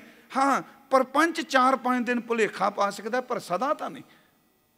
ਮੇਰੀ ਬੇਨਤੀ ਹੈ, ਇੱਕ ਮਿੱਠੇ ਦੀ ਵਿਆਖਿਆ ਤੇ ਇੱਕ ਮਿੱਠੇ ਨੂੰ ਖਾਣਾ, ਕਿਉਂਕਿ ਵੇਖਣ ਵਿੱਚ, ਅਨੁਭਵ ਵਿੱਚ ਤੇ ਗੱਲਾਂ ਕਰਨ 'ਚ ਬੜਾ ਫਰਕ ਹੈ। ਮੈਂ ਤੁਹਾਨੂੰ ਇੱਕ ਛੋਟੀ ਜਿਹੀ ਕਹਾਣੀ ਸੁਣਾਉਣ ਲੱਗਾ, ਇਹਨੂੰ ਇਤਿਹਾਸ ਨਾ ਸਮਝਿਓ, ਨਾ ਕਾਂਡਾ ਸਮਝਿਓ। ਵੇਖਣ ਵਿੱਚ ਤੇ ਗੱਲਾਂ ਕਰਨ 'ਚ ਬੜਾ ਫਰਕ ਹੈ। ਕਈ ਵਾਰੀ ਸੱਚੀ ਮੁੱਚੀ ਕਥਾ ਕਰਨ ਵਾਲੇ ਕੋਲ ਗਿਆਨ ਬੜਾ ਹੁੰਦਾ, ਥੱਲੇ ਬੈਠਾ ਸਿਰਫ ਗੁਰਮੁਖੀ ਜਾਣਦਾ, ਇੰਨੀ ਬੰਦਗੀ ਕਰਦਾ, ਉਹ ਸੱਚੀ ਜਦੋਂ ਬੋਲਦਾ ਤੇ ਕਥਾ ਵਾਲੇ ਦਾ ਸਿਰ ਝੁਕ ਜਾਂਦਾ। ਤੁਸੀਂ ਦੱਸੋ, ਕਬੀਰ ਸਾਹਿਬ ਕਿਤੇ ਡਿਗਰੀ ਲਈ? ਰਵਿਦਾਸ ਸਾਹਿਬ ਕਿਹੜੇ ਵਿਸ਼ਵ ਵਿਦਿਆਲਿਆ 'ਚ ਪੜ੍ਹੇ? ਧੰਨਾ ਤਾਂ ਸੱਚੀ ਗੱਲ ਖੂਹ ਤੇ ਬੈਠਾ ਹਲ ਵਾਈ ਗਿਆ, ਪਰ ਉਹਨਾਂ ਦੇ ਅੰਦਰ ਜਿਹੜਾ ਅਨੁਭਵੀ ਗਿਆਨ ਉਤਰਿਆ, ਮੈਂ ਕਹਿੰਦਾ ਜਿਨ੍ਹਾਂ ਨੂੰ ਗੱਲਾਂ ਨਹੀਂ ਸੁਣਾਉਂਦੀਆਂ, ਉਹਨਾਂ ਦੇ ਗਿਆਨ ਦੀਆਂ ਗੱਲਾਂ ਬਣਾ ਬਣਾ ਕੇ ਅਸੀਂ ਲੋਕਾਂ ਨੂੰ ਸੁਣਾਈਆਂ। ਉਹਨਾਂ ਨੂੰ ਬਹੁਤੀਆਂ ਗੱਲਾਂ ਨਹੀਂ ਆਈਆਂ। ਉਹਨਾਂ ਕਿਹਾ ਸਿੱਧੀ ਗੱਲ ਵੀ ਰੱਬ ਨੂੰ ਪਾਉਣ ਵਾਲੇ ਪਾਸੇ ਚੱਲੇ, ਬੰਦਗੀ ਵੱਲ ਚੱਲੇ। ਇਹ ਕਿਹਾ ਜਾਂਦਾ ਵੀ ਜਿੱਥੇ ਇਹ ਰਮਾਇਣ ਦੀ ਕਥਾ ਹੁੰਦੀ ਹੈ ਨਾ ਜੀ, ਉੱਥੇ ਹਨੂਮਾਨ ਹੁੰਦਾ। ਮੈਂ ਬੇਨਤੀ ਕੀਤੀ ਵੀ ਇਹਨੂੰ ਨਾ ਤਾਂ ਕਾਂਗਰਸ ਸਮਝਿਓ, ਨਾ ਕੋਈ ਸਮਝਿਓ ਕਿਸੇ ਇਤਿਹਾਸ ਨੂੰ। ਮੈਂ ਕਹਿ ਰਿਹਾ, ਕਹਿੰਦੇ ਉੱਥੇ ਹਨੂਮਾਨ ਹੁੰਦਾ। ਗੱਲ ਵਿੱਚ ਤੇ ਵੇਖਣ 'ਚ ਕਿੰਨਾ ਫਰਕ ਹੈ। ਸਤਿਗੁਰੂ ਕਹਿੰਦੇ ਨੇ ਇਹ ਗੱਲਾਂ ਕਰ ਰਹੇ ਨੇ, ਗੱਲਾਂ ਨਾਲ ਅਨੁਭਵੀ ਗਿਆਨ ਕਿੱਥੇ? ਕਹਿੰਦੇ ਪੰਡਿਤ ਜੀ ਨੇ ਕਥਾ ਸ਼ੁਰੂ ਕੀਤੀ, ਉਹਨੇ ਕਿਹਾ ਜਬ हनुमान अशोक वाटिका में गए फूलों का रंग लाल था। उन्हें बड़े गंभीरता च किया, जब हनुमान अशोक वाटिका में गए फूलों का रंग लाल था। काले रंग का कंबल पाया, एक ने विचों बोल पिया, नहीं पंडित जी दुरुस्त कर लो, रंग चिट्टा सी। उन्हें कहा रंग चिट्टा? उन्हें कहा नहीं नहीं तुम दुरुस्त करो, लाल नहीं सी, चिट्टा रंग सी। ਉਹਨੂੰ ਗੁੱਸਾ ਚੜ ਗਿਆ, ਕਿਉਂਕਿ ਬੁਲਾਰੇ ਨੂੰ ਛੇਤੀ ਕੀਤਾ, ਕੋਈ ਅੱਗੋਂ ਪੁੱਛਣ ਵਾਲਾ ਮਿਲ ਜਾ, ਵਿਚਾਰਾ ਅੰਦਰ ਦੀ ਈਗੋ ਹੁੰਦੀ ਹੈ ਨਾ। ਸੱਚੀ ਮੁੱਚੀ ਮੈਕ ਵੀ ਇੱਕ ਰੋਗ ਜੇ, ਜਿਹਨਾਂ ਬੰਦਿਆਂ ਨੂੰ ਪੈ ਜਾਏ ਲਾਣਾ ਬੜਾ ਮੁਸ਼ਕਲ। ਉਹਨੇ ਕਿਹਾ ਵੀ ਚਿੱਟਾ ਮੈਂ ਪੜ੍ਹਿਆ, ਮੇਰੀ ਕਿਤਾਬ ਕਹਿ ਰਹੀ ਹੈ ਲਾਲ। ਉਹ ਕਹਿੰਦਾ ਨਹੀਂ ਨਹੀਂ ਮੈਂ ਤੁਹਾਨੂੰ ਕਹਿ ਰਿਹਾ ਚਿੱਟਾ, ਲਿਖ ਦੇ ਇਹਦੇ 'ਚ ਰੰਗ ਚਿੱਟਾ ਸੀ। ਉਹ ਪੈ ਗਿਆ, ਕਹਿੰਦਾ ਮੈਂ ਇੰਨੇ ਸਾਲਾਂ ਦੀ ਕਥਾ ਕਰ ਰਿਹਾ, ਤੂੰ ਕਹਿ ਰਿਹਾ ਲਾਲ। ਮੈਂ ਪੜ੍ਹਿਆ ਵਾ, ਮੈਂ ਪੜ੍ਹਿਆ ਤੇ ਮੈਂ ਲਾਲ ਕਹਿ ਰਿਹਾ, ਤੂੰ ਚਿੱਟਾ ਕਹਿ ਰਿਹਾ ਕਿਵੇਂ? ਉਹਨੇ ਕੰਬਲ ਲਾਇਆ, ਥੱਲਿਓ ਪੁਛਲ ਨਿਕਲੀ, ਕਹਿੰਦਾ ਮੈਂ ਹਨੂਮਾਨ ਸਾਹ ਉੱਥੇ ਗਿਆ ਸਾਂ। ਮੈਂ ਕਹਿ ਰਿਹਾ ਕਹਾਣੀ। ਉਹਨੇ ਕਿਹਾ ਵੀ ਹੱਦ ਹੋ ਗਈ, ਲਿਖਿਆ ਲਾਲ ਤੇ ਤੂੰ ਕਹਿੰਦਾ ਚਿੱਟਾ। ਉਹ ਕਹਿੰਦਾ ਰੰਗ ਚਿੱਟਾ ਹੀ ਸੀ, ਪਰ ਮੇਰੇ ਅੱਖਾਂ 'ਚ ਖੂਨ ਇੰਨਾ ਕੁ ਉਤਰਿਆ ਕਿ ਮੇਰੇ ਅੱਖਾਂ ਦੀ ਲਾਲੀ ਕਰਕੇ ਉਹ ਲਾਲੀ ਦੀ ਭਾਅ ਮਾਰਨ ਲੱਗ ਪਏ। ਹੈ ਚਿੱਟਾ ਸੀ, ਲਿਖਣ ਵਾਲਿਆਂ ਨੇ ਸਾਰਿਆਂ ਨੇ ਲਾਲ ਹੀ ਲਿਖ ਦਿੱਤਾ। ਮੈਂ ਸਿਰਫ ਇੱਕ ਬੇਨਤੀ ਕਰਾਂਗਾ, ਸੱਚੀ ਮੁੱਚੀ ਜੇ ਰੰਗ ਕੁਛ ਹੁੰਦਾ ਤੇ ਵਿਆਖਿਆ ਕੁਛ ਹੁੰਦੀ ਪਈ ਹੁੰਦੀ। ਇਹ ਕਹਾਣੀ ਹੈ। ਬੇਨਤੀ ਹੈ ਗੁਰਮੁਖੋ, ਖੰਡ ਦੀ ਵਿਆਖਿਆ ਦੀ ਥਾਂ ਖੰਡ ਦੀ ਚੂੰਡੀ ਭਰ ਲਓ, ਮੇਰਾ ਖਿਆਲ ਵਿੱਚ ਰਸ ਜ਼ਿਆਦਾ ਹੈ। ਅੱਗ ਦੀ ਵਿਆਖਿਆ ਕਰਨ ਦੀ ਥਾਂ ਬੜੀ ਅੰਗੀਠੀ ਗਰਮ ਹੈ, ਹੀਟ ਬੜੀ ਸੁੱਖ ਦਿੰਦੀ ਹੈ, ਪਰ ਮੇਰਾ ਖਿਆਲ ਹੀਟ ਦੀ ਚੌਕੀ ਕਥਾ ਕਰਨ ਦੀ ਥਾਂ ਹੀਟ ਲੱਗ ਜਾਏ ਤੇ ਚੰਗਾ ਨਹੀਂ ਹੋ ਜਾਏਗਾ, ਸੇਕ ਆਉਣ ਲੱਗ ਪਏਗਾ। ਹੁਣ ਘਰ ਬੈਠਾ ਅਸਮਾਨੀ ਘੋੜੇ ਚੜਾਈ ਜਾਏ, ਜੇ ਪੈਸੇ ਹੁੰਦੇ ਨਾ ਮਾਂ ਕੋਠੀ ਲੈ, ਪੈਸੇ ਹੁੰਦੇ ਆਹ ਕਰਦਾ। ਉਹ ਕਹਿੰਦੇ ਨੇ ਰੁਪਈਆਂ ਦੀ ਸਿਮਰਨ ਕਰਨ ਦੀ ਥਾਂ ਕੰਮ ਕਰਨਾ ਸ਼ੁਰੂ ਕਰ, 4 ਪੈਸੇ ਜੇਬ 'ਚ ਆ ਜਾਣਗੇ। ਕਰ ਤਾਂ ਸਹੀ। ਹੁਣ ਇੱਕ ਬੰਦਾ ਬਿਮਾਰ ਹੈ, ਬਿਮਾਰ ਬੰਦਾ ਦਵਾਈਆਂ ਦੀ ਗਿਣਤੀ ਕਰੀ ਜਾਏ ਤੇ ਖਾਏ ਨਾ। ਪਿਆਰਿਓ, ਡਾਕਟਰਾਂ ਤੋਂ ਪੁੱਛਣ ਦੀ ਥਾਂ ਜੋ ਕਹਿੰਦਾ ਪਿਆ ਉਹਨੂੰ ਕਮਾਲ ਹੈ, ਉਹਨੂੰ ਖਾਲ 'ਚ ਸੁੱਖ ਹੈ। ਚੰਦਨ ਦੀ ਵਿਆਖਿਆ ਕਰਨ ਦੀ ਥਾਂ ਚੰਦਨ ਦਾ ਲੇਪਣ ਹੋ ਜਾਏ ਤੇ ਠੰਡ ਪੈ ਜਾਂਦੀ ਹੈ। ਪੂਰਨਮਾਸ਼ੀ ਦੇ ਗੀਤ ਬਣਾਉਣ ਦੀ ਥਾਂ ਪੂਰਨਮਾਸ਼ੀ ਦੀ ਰਾਤ ਨੂੰ ਮਾਣ ਲਈਏ ਤੇ ਚਾਨਣੀ ਮਿਲ ਜਾਂਦੀ ਹੈ। ਭਾਈ ਸਾਹਿਬ ਕਹਿੰਦੇ ਨੇ ਖਾਂਡ ਖਾਂਡ ਕਹੇ ਜੇਵਾ ਨਾ ਸਵਾਦ ਮਿੱਠੋ ਆਵੇ, ਅਗਨ ਅਗਨ ਕਹੇ ਸੀਤ ਨਾ ਵਿਨਾਸ਼ ਕਹੇ, ਵੈਦ ਵੈਦ ਕਹੇ ਰੋਗ ਮਿਟਤ ਨਾ ਕਾਹੂ को, दर्ब दर्ब कह कोई दरबे ना बिलास कह, चंदन चंदन कह प्रगटै ना सुबास बास, चंद चंद कह उजियारो ना आगास कह, तैसे ज्ञान गोष्ठ कहत ना रहत पावे। ज्ञान ना गली ढूंढिए, तैसे ज्ञान गोष्ठ कहत ना रहत पावे, ਕਰਨੀ ਪ੍ਰਧਾਨ ਭਾਨ ਉਦਤ ਆਕਾਸ਼ ਹੈ ਪਿਆਰਿਓ। ਗੁਰੂ ਨਾਨਕ ਸਾਹਿਬ ਜੀ ਬਚਨ ਕਰਦੇ ਨੇ, ਗਿਆਨ ਨਾ ਗੱਲੀ ਢੂੰਡੀਐ, ਗੱਲਾਂ ਨਾਲ ਗਿਆਨ ਨਹੀਂ। ਮਹਾਰਾਜ ਕਿਵੇਂ? ਕਥਨਾ ਕਰੜਾ ਸਾਰ। ਅਗਲੀ ਗੱਲ ਫਿਰ ਧਿਆਨ ਨਾਲ ਸੁਣਿਓ, ਕਰਮ ਮਿਲੇ ਤਾਂ ਪਾਈਐ। ਇੱਥੇ ਕਰਮ ਲਫ਼ਜ਼ ਦਾ ਅਰਥ ਫਾਰਸੀ ਦਾ ਸ਼ਬਦ ਅਰਥ ਕਰਾਂਗੇ ਇੱਥੇ, ਬਖਸ਼ਿਸ਼, ਫਜ਼ਲ, ਅਨੁਗ੍ਰਹਿ, ਗੁਰੂ ਗ੍ਰੇਸ, ਗ੍ਰੇਸ ਸ਼ਬਦ। ਹਜ਼ੂਰ ਕਹਿੰਦੇ ਨੇ ਗੱਲਾਂ ਨਾਲ ਨਹੀਂ, ਉਹਦੀ ਬਖਸ਼ਿਸ਼ ਹੋਵੇ ਤਾਂ। ਫਿਰ ਬੇਨਤੀ ਸੁਣਿਓ ਇਸ ਸੰਬੰਧੀ, ਬਖਸ਼ਿਸ਼ ਹੋ ਜਾਣੀ। ਕਰਮ ਲਫ਼ਜ਼ ਬਾਣੀ 'ਚ 3-4 ਅਰਥਾਂ 'ਚ ਆਇਆ। ਇੱਕ ਕਰਮਦਰ ਤੇ ਕੀਤੇ ਹੋਏ ਕੰਮ, ਦੱਦਾ ਦੋਸ਼ ਨਾ ਦਿਓ ਕਿਸੇ, ਦੋਸ਼ ਕਰਮਾਂ ਆਪਣੇ, ਉਹਦੇ ਅਰਥ ਬਖਸ਼ਿਸ਼ ਨੇ। ਇੱਕ ਸ਼ਬਦ ਆਇਆ ਵਿਖਾਵੇ ਦਾ ਪਖੰਡ, ਕਰਮ ਧਰਮ ਪਾਖੰਡ ਜੋ ਦਿਸੈ, ਕਰਮ ਕਾਂਡ। ਤੀਸਰਾ ਸ਼ਬਦ ਆਇਆ ਹੈ ਬਖਸ਼ਿਸ਼, ਜਿਨ ਕੋ ਨਦਰ ਕਰਮ ਤਿਨਕਾਰ, ਬਖਸ਼ਿਸ਼। ਕਿਰਤ ਕਰਮ ਕੇ ਵਿਛੜੇ ਕਰ ਕਿਰਪਾ, ਉੱਥੇ ਕਿਰਤ ਕਰਮਦਰ ਤੇ ਕੀਤੇ ਹੋਏ ਕੰਮ। ਸਤਿਗੁਰੂ ਕਹਿੰਦੇ ਨੇ ਕਰਮ ਮਿਲੇ, ਜੇ ਉਹਦੀ ਬਖਸ਼ਿਸ਼ ਮਿਲ ਜਾਏ ਤਾਂ, ਉਹਦੀ ਨਜ਼ਰ ਮਿਲ ਜਾਏ ਤਾਂ ਪਾਈਏ। ਨਾਲ ਬਚਨ ਨੇ ਹੋਰ ਹਿਕਮਤ, ਹੁਕਮ, ਖੁਵਾਰ। ਹਿਕਮਤ ਲਫ਼ਜ਼ ਵੈਸੇ ਫਾਰਸੀ ਦਾ ਹੈ।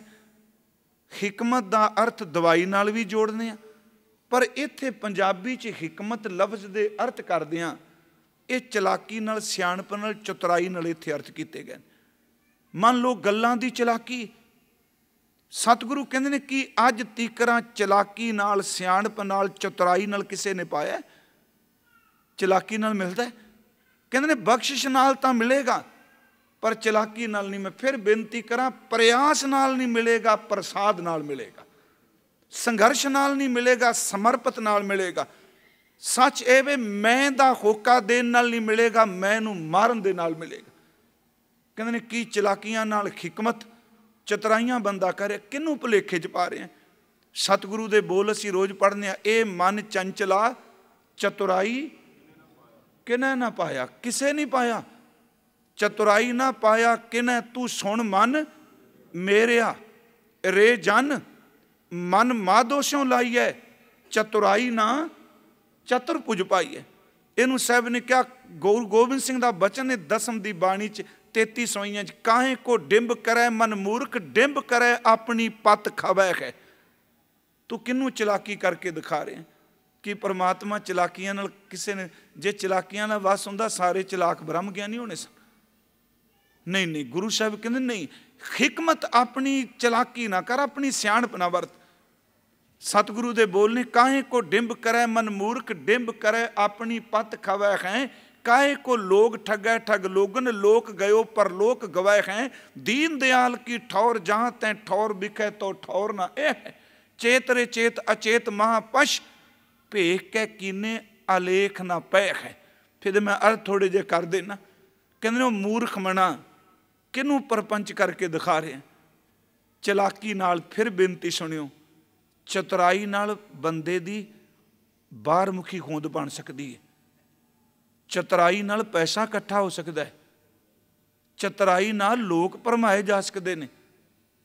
चतुराई दे नाल बंदा समाज पैंठ बनाने का यतन करता है तो बनती भी है, पर चतुराई नाल रब नहीं मलदा, वो तो भोले पाए मिले रघुराया। चलाकियां नहीं। इस नूं बाबा जी ने कहा, सहस सियाणपा लख होए तां एक न चले नाल, ना तू आवे वस कितै सियाणप है। हुण हिकमत दर ते चलाकी करी जानी। ਇਹਦੇ ਨਾਲ ਵਾਹਿਗੁਰੂ जी सतगुरु नाल ਕਿਹੜਾ ਬੰਦਾ ਚਲਾਕੀ? ਪਿਰਥੀਏ ਦੀਆਂ ਚਲਾਕੀਆਂ ਘੱਟ ਸਨ, ਕਿੰਨੀਆਂ ਉਹ ਚਲਾਕੀਆਂ ਕਰਦਾ ਸੀ। ਪਰ ਨਹੀਂ ਨਹੀਂ, ਚਤੁਰਾਈ ਨਹੀਂ ਚੱਲਣੀ, ਸਿਆਣਪ ਨਹੀਂ ਚੱਲਣੀ, ਇਹ ਤੇ ਸਮਰਪਣ ਚੱਲਣਾ ਹੈ। ਸਤਿਗੁਰੂ ਕਹਿੰਦੇ ਨੇ ਕਰਮ ਮਿਲੇ ਤਾਂ ਪਾਈਐ, ਹੋਰ ਹਿਕਮਤ, ਹਿਕਮਤ ਦਰ ਤੇ ਚਲਾਕੀ, ਹੁਕਮ, ਹੁਕਮ ਦਰ ਤੇ ਜ਼ੋਰ, ਆਪਣੀ ਚਲਾਣੀ, ਮੇਰੀ ਮੰਨੀ ਜਾਏ।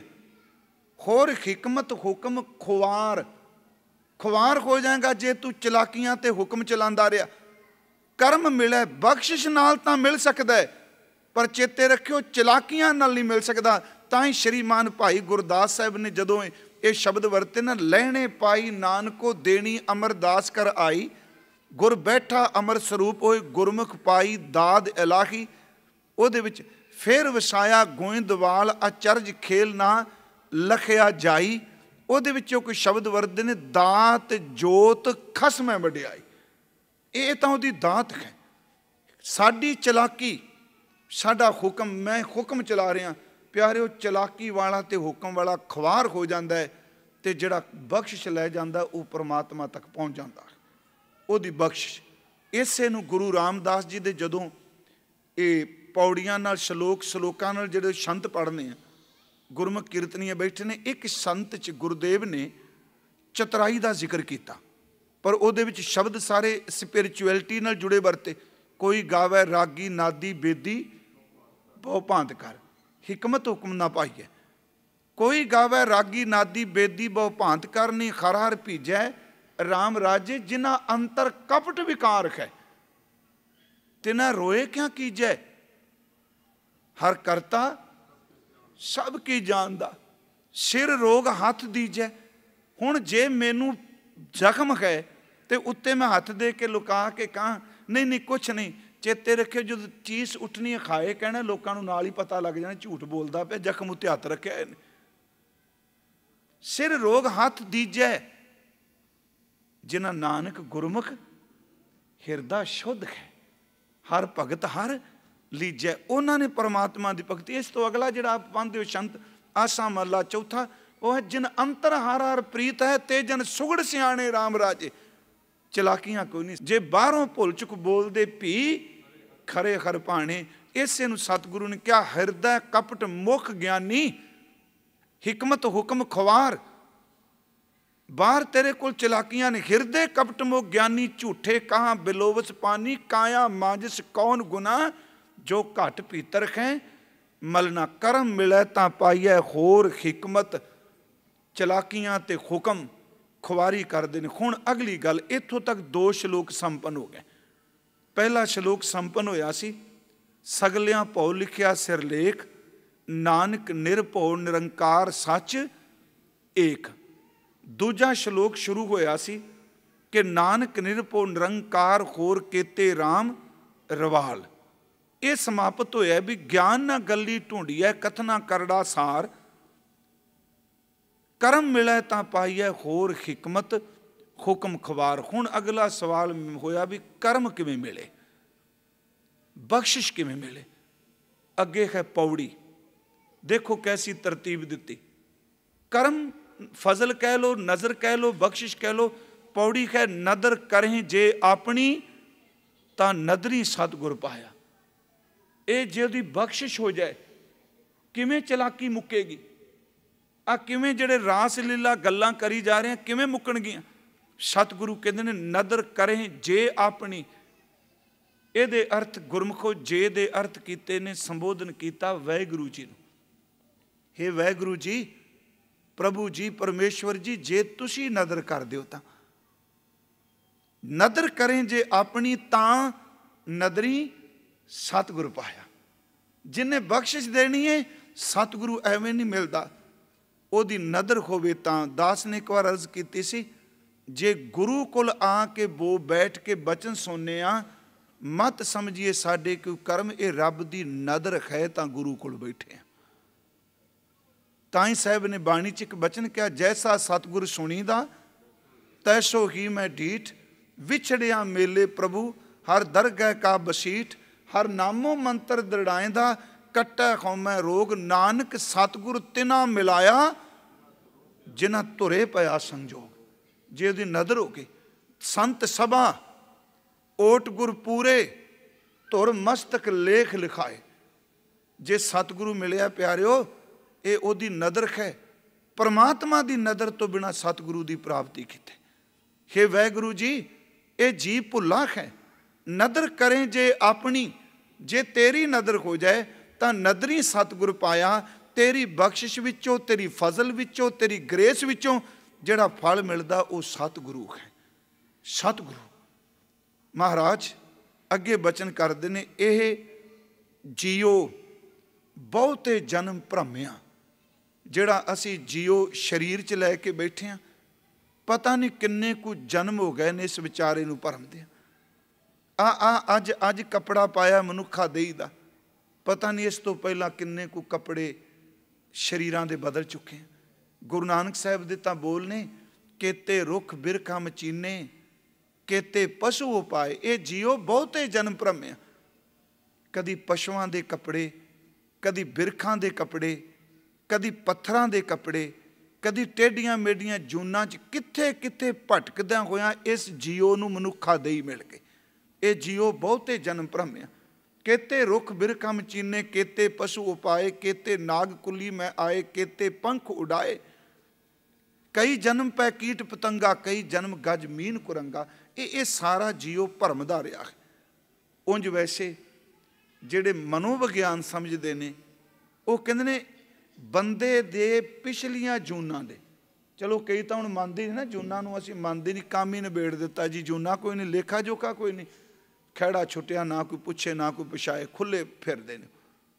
ਪਰ ਚੇਤੇ ਰੱਖਿਓ, ਸਾਡੀ ਸੁਤੰਤਰਤਾ ਦਾ ਅਰਥ ਇਹ ਨਹੀਂ ਕਿ ਰੱਬ ਦਾ ਹੁਕਮ ਅਸੀਂ ਮੇਟ ਦਿੱਤਾ ਹੈ।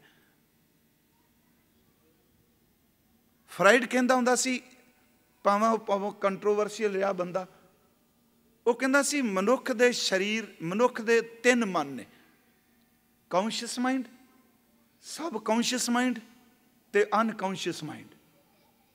ਜੋ ਅਸੀਂ ਮੈਂ ਬੋਲ ਰਿਹਾ, ਮੈਂ ਕੌਨਸ਼ੀਅਸ ਸਚੇਤ ਮਨ ਚੋਂ ਬੋਲ ਰਿਹਾ, ਜੋ ਆਪ ਸੁਣ ਰਹੇ ਹੋ, ਪਰ ਜੋ ਸੁਣਿਆ ਜਾ ਰਿਹਾ ਹੈ ਕੁਝ ਸਮੇਂ ਤੋਂ ਬਾਅਦ ਉਹਨੇ ਚਲੇ ਜਾਣਾ ਹੈ ਸਬ ਕੌਨਸ਼ੀਅਸ ਮਾਈਂਡ 'ਚ।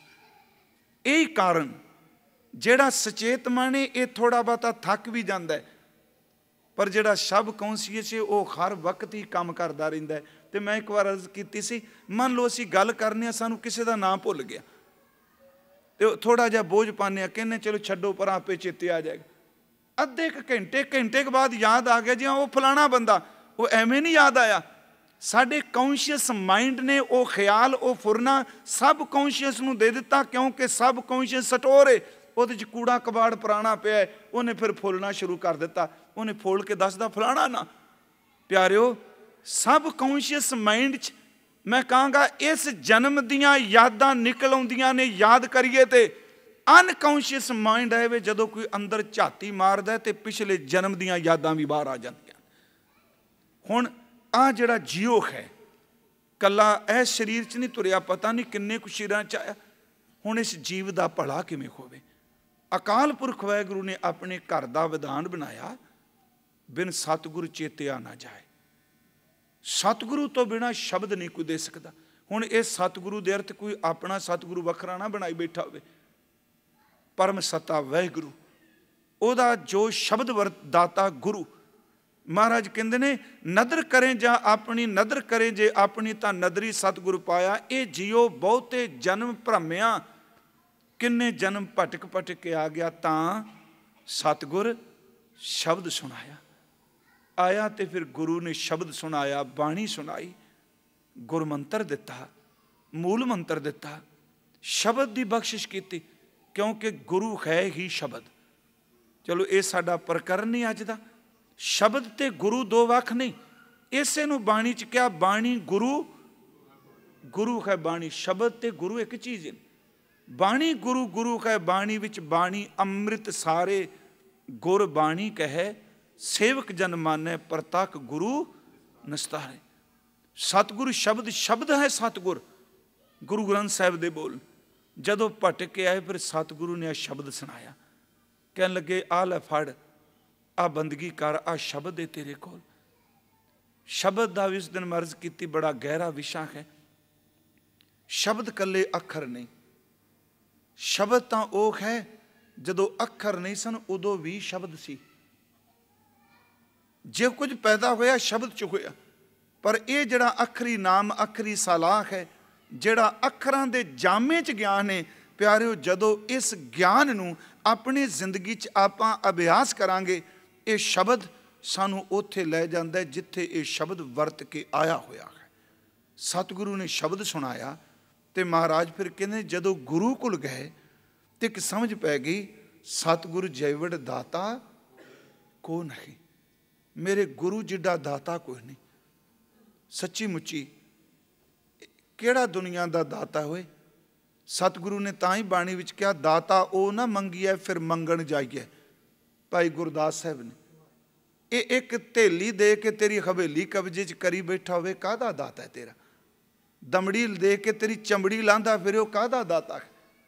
ਸਤਿਗੁਰੂ ਦਾਤਾ ਦਿੰਦਾ ਹੀ ਦਿੰਦਾ ਹੈ, ਗੁਰੂ ਮੰਗਦਾ ਕੁਛ ਨਹੀਂ। ਇਸੇ ਨੂੰ ਗੁਰੂ ਸਾਹਿਬ ਨੇ ਜਦੋਂ ਗੁਰੂ ਦੀ ਗੱਲ ਕੀਤੀ, ਇੱਕ ਸ਼ਬਦ ਵਰਤਿਆ, ਗੁਰ ਦਾਤਾ ਗੁਰ ਖਿਵੈ ਕਰ, ਗੁਰ ਦੀਪਕ ਤਿਉ ਲੋਏ।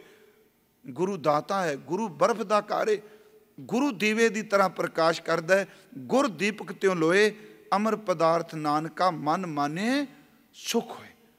ਗੁਰੂ ਮੰਗਤਾ ਨਹੀਂ।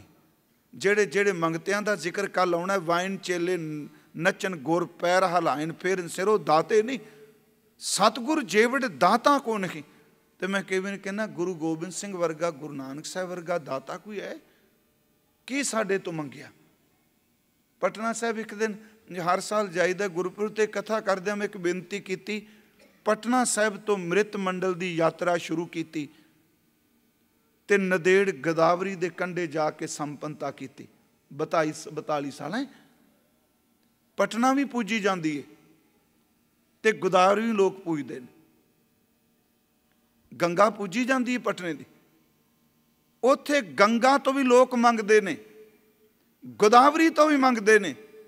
ਪਰ ਸੱਚੀ ਗੱਲ, ਜੇ ਗੁਰੂ ਨੇ ਪਟਨੇ ਦੀ ਗੰਗਾ ਵਿੱਚ ਸੋਨੇ ਦੇ ਕੰਗਣ ਸੱਟ ਦਿੱਤੇ ਤੇ ਨਦੇੜ ਦੀ ਗੋਦਾਵਰੀ ਵਿੱਚ ਸਤਿਗੁਰੂ ਨੇ ਹੀਰੇ ਤੇ ਨਗੀਨੇ ਸੱਟ ਦਿੱਤੇ, ਇਹਦੇ ਥੋੜ੍ਹੇ ਜਿਹੇ ਗਹਿਰੇ ਅਰਥ ਲਓ। ਇਹਦਾ ਮਤਲਬ ਲੋਕ ਅੱਜ ਤੱਕ ਨਦੀਆਂ ਤੋਂ ਵੀ ਮੰਗਦੇ ਰਹੇ। ਗੁਰੂ ਦਾਤੇ ਨੇ ਦੇਣ ਵਾਲੀਆਂ ਨਦੀਆਂ ਨੂੰ ਵੀ ਉਹਨਾਂ ਦੀ ਝੋਲੀ 'ਚ ਕੁਝ ਪਾ ਦਿੱਤਾ। ਗੁਰੂ ਮੰਗਦਾ ਨਹੀਂ, ਗੁਰੂ ਸਿਰਫ ਦਿੰਦਾ ਹੀ ਦਿੰਦਾ ਹੈ। ਜਿਸ ਦਿਨ ਅੰਮ੍ਰਿਤ ਦੀ ਦਾਤ ਦਿੱਤੀ, ਉਸ ਦਿਨ ਇਹ ਕਿਹਾ, ਠੀਕ ਅਸੀਂ ਕਹਿੰਦੇ ਸਿਰ ਮੰਗਿਆ, ਇਹ ਬਖਸ਼ਿਸ਼ ਕੀਤੀ, ਪਰ ਦਿੱਤਾ ਕੀ ਕੁਝ? सेव करी इन्हीं की भावत और की सेव सुहात न जी को दान दियो इन्हीं को भलो अर आन को दान ना लागत निको आगे फल इन्हीं को दियो जग में जस और दियो सिख पीको। गुरु गोबिंद सिंह की कुछ सतगुरु दाता कहते मोह ग्रह में तन ते मन ते सिर लो धन है सब ही इन्हीं को। एडा बड़ा दाता कहते मेरे घर दा तन मेरे घर दा धन मेरा सिर मैं सब कुछ अपने खालसे नूं दे दिता। सच्ची मुच्ची गुरु जिहड़ा दाता कोई नहीं। गुरु जी दान देते ने। सतगुर जेवड़ दाता को नहीं सब सुनियो लोक सबाया। वो सारे लोग को सुन लो मेरी गल। गुरु नानक साहब कहते ने गुरु जिहड़ा दाता कोई नहीं। सतगुरु मिले हैं सच पाया। जदों सतगुरु मिले अंदर सच्चे ज्ञान की प्राप्ति हुई। जिन्हें विचों आप गवाया उन्होंने सच मिलिया। जिन्हों ने अपनी होंद नूं मैं मेरी नूं मुका दिता। तो महाराज कहते जिन्हें सचो सच बजाया वो सतगुरु जिन्हें सच्चे की सोझी पा दी जिन्हें सच्चे नाल मिला दिता। प्यारिओ इस पौड़ी नाल 2 श्लोक सन। फिर मैं इसकी संखेप जी गल कर देना। पहले श्लोक सी हर चीज़ उहदे भै च है निरभौ सिर्फ निरंकार है। बाकी देवते अवतार उहदे सामने तुच्छ ने। उन्हां दियां रीसां करके ज्ञान दियां गल्लां नाल ज्ञान नहीं हुंदा। ज्ञान उहदी फजल है उहदी किरपा है। पौड़ी विच सतगुरु दाता है जिहड़ा भरमदियां नूं भटकदियां नूं जीवन दान दिंदा है। अगली श्लोक घड़ियां सभे गोपियां पैर कन गोपाल ये भी रास नाल संबंधित ने। ये असीं कल नूं विचारन दा यतन करांगे। दोनों श्लोक विचारे जाण बहुत सुखैन हो जाएगा। आप समूह संगत का तह दिलों धन्नवाद। मेरे तो बोलदियां लफज तलफज कोई शब्द आप नूं ना पाया होवे बख्श देना। तो मैं जिस दिन कथा विचार शुरू की उस दिन कहा सी भी मेरी इच्छा है भी शब्द के दायरे च रह के शब्द की गल की जाए। कई बारी कईयां नूं समझ भी नहीं पैंदी। फिर कह भी दिंदे कोई गल नहीं बनी कोई स्वाद जिहा नहीं आया क्योंकि सानूं सुनना पैंदा सब कुछ ना। पर बेनती ये वे हर वक्त स्वादी चीज़ कोई जरूरी नहीं समझ पैण वाली होवे। इस करके थोड़ा जिहा बाणी वाले पासे डुब्बन का यतन करिए। सतगुरु गुरु ग्रंथ साहिब कृपा करे। आप सब का तह दिलों धन्नवाद। मेरे तो कोई शब्द तुहानूं ना चंगा लगा होवे बख्श देना।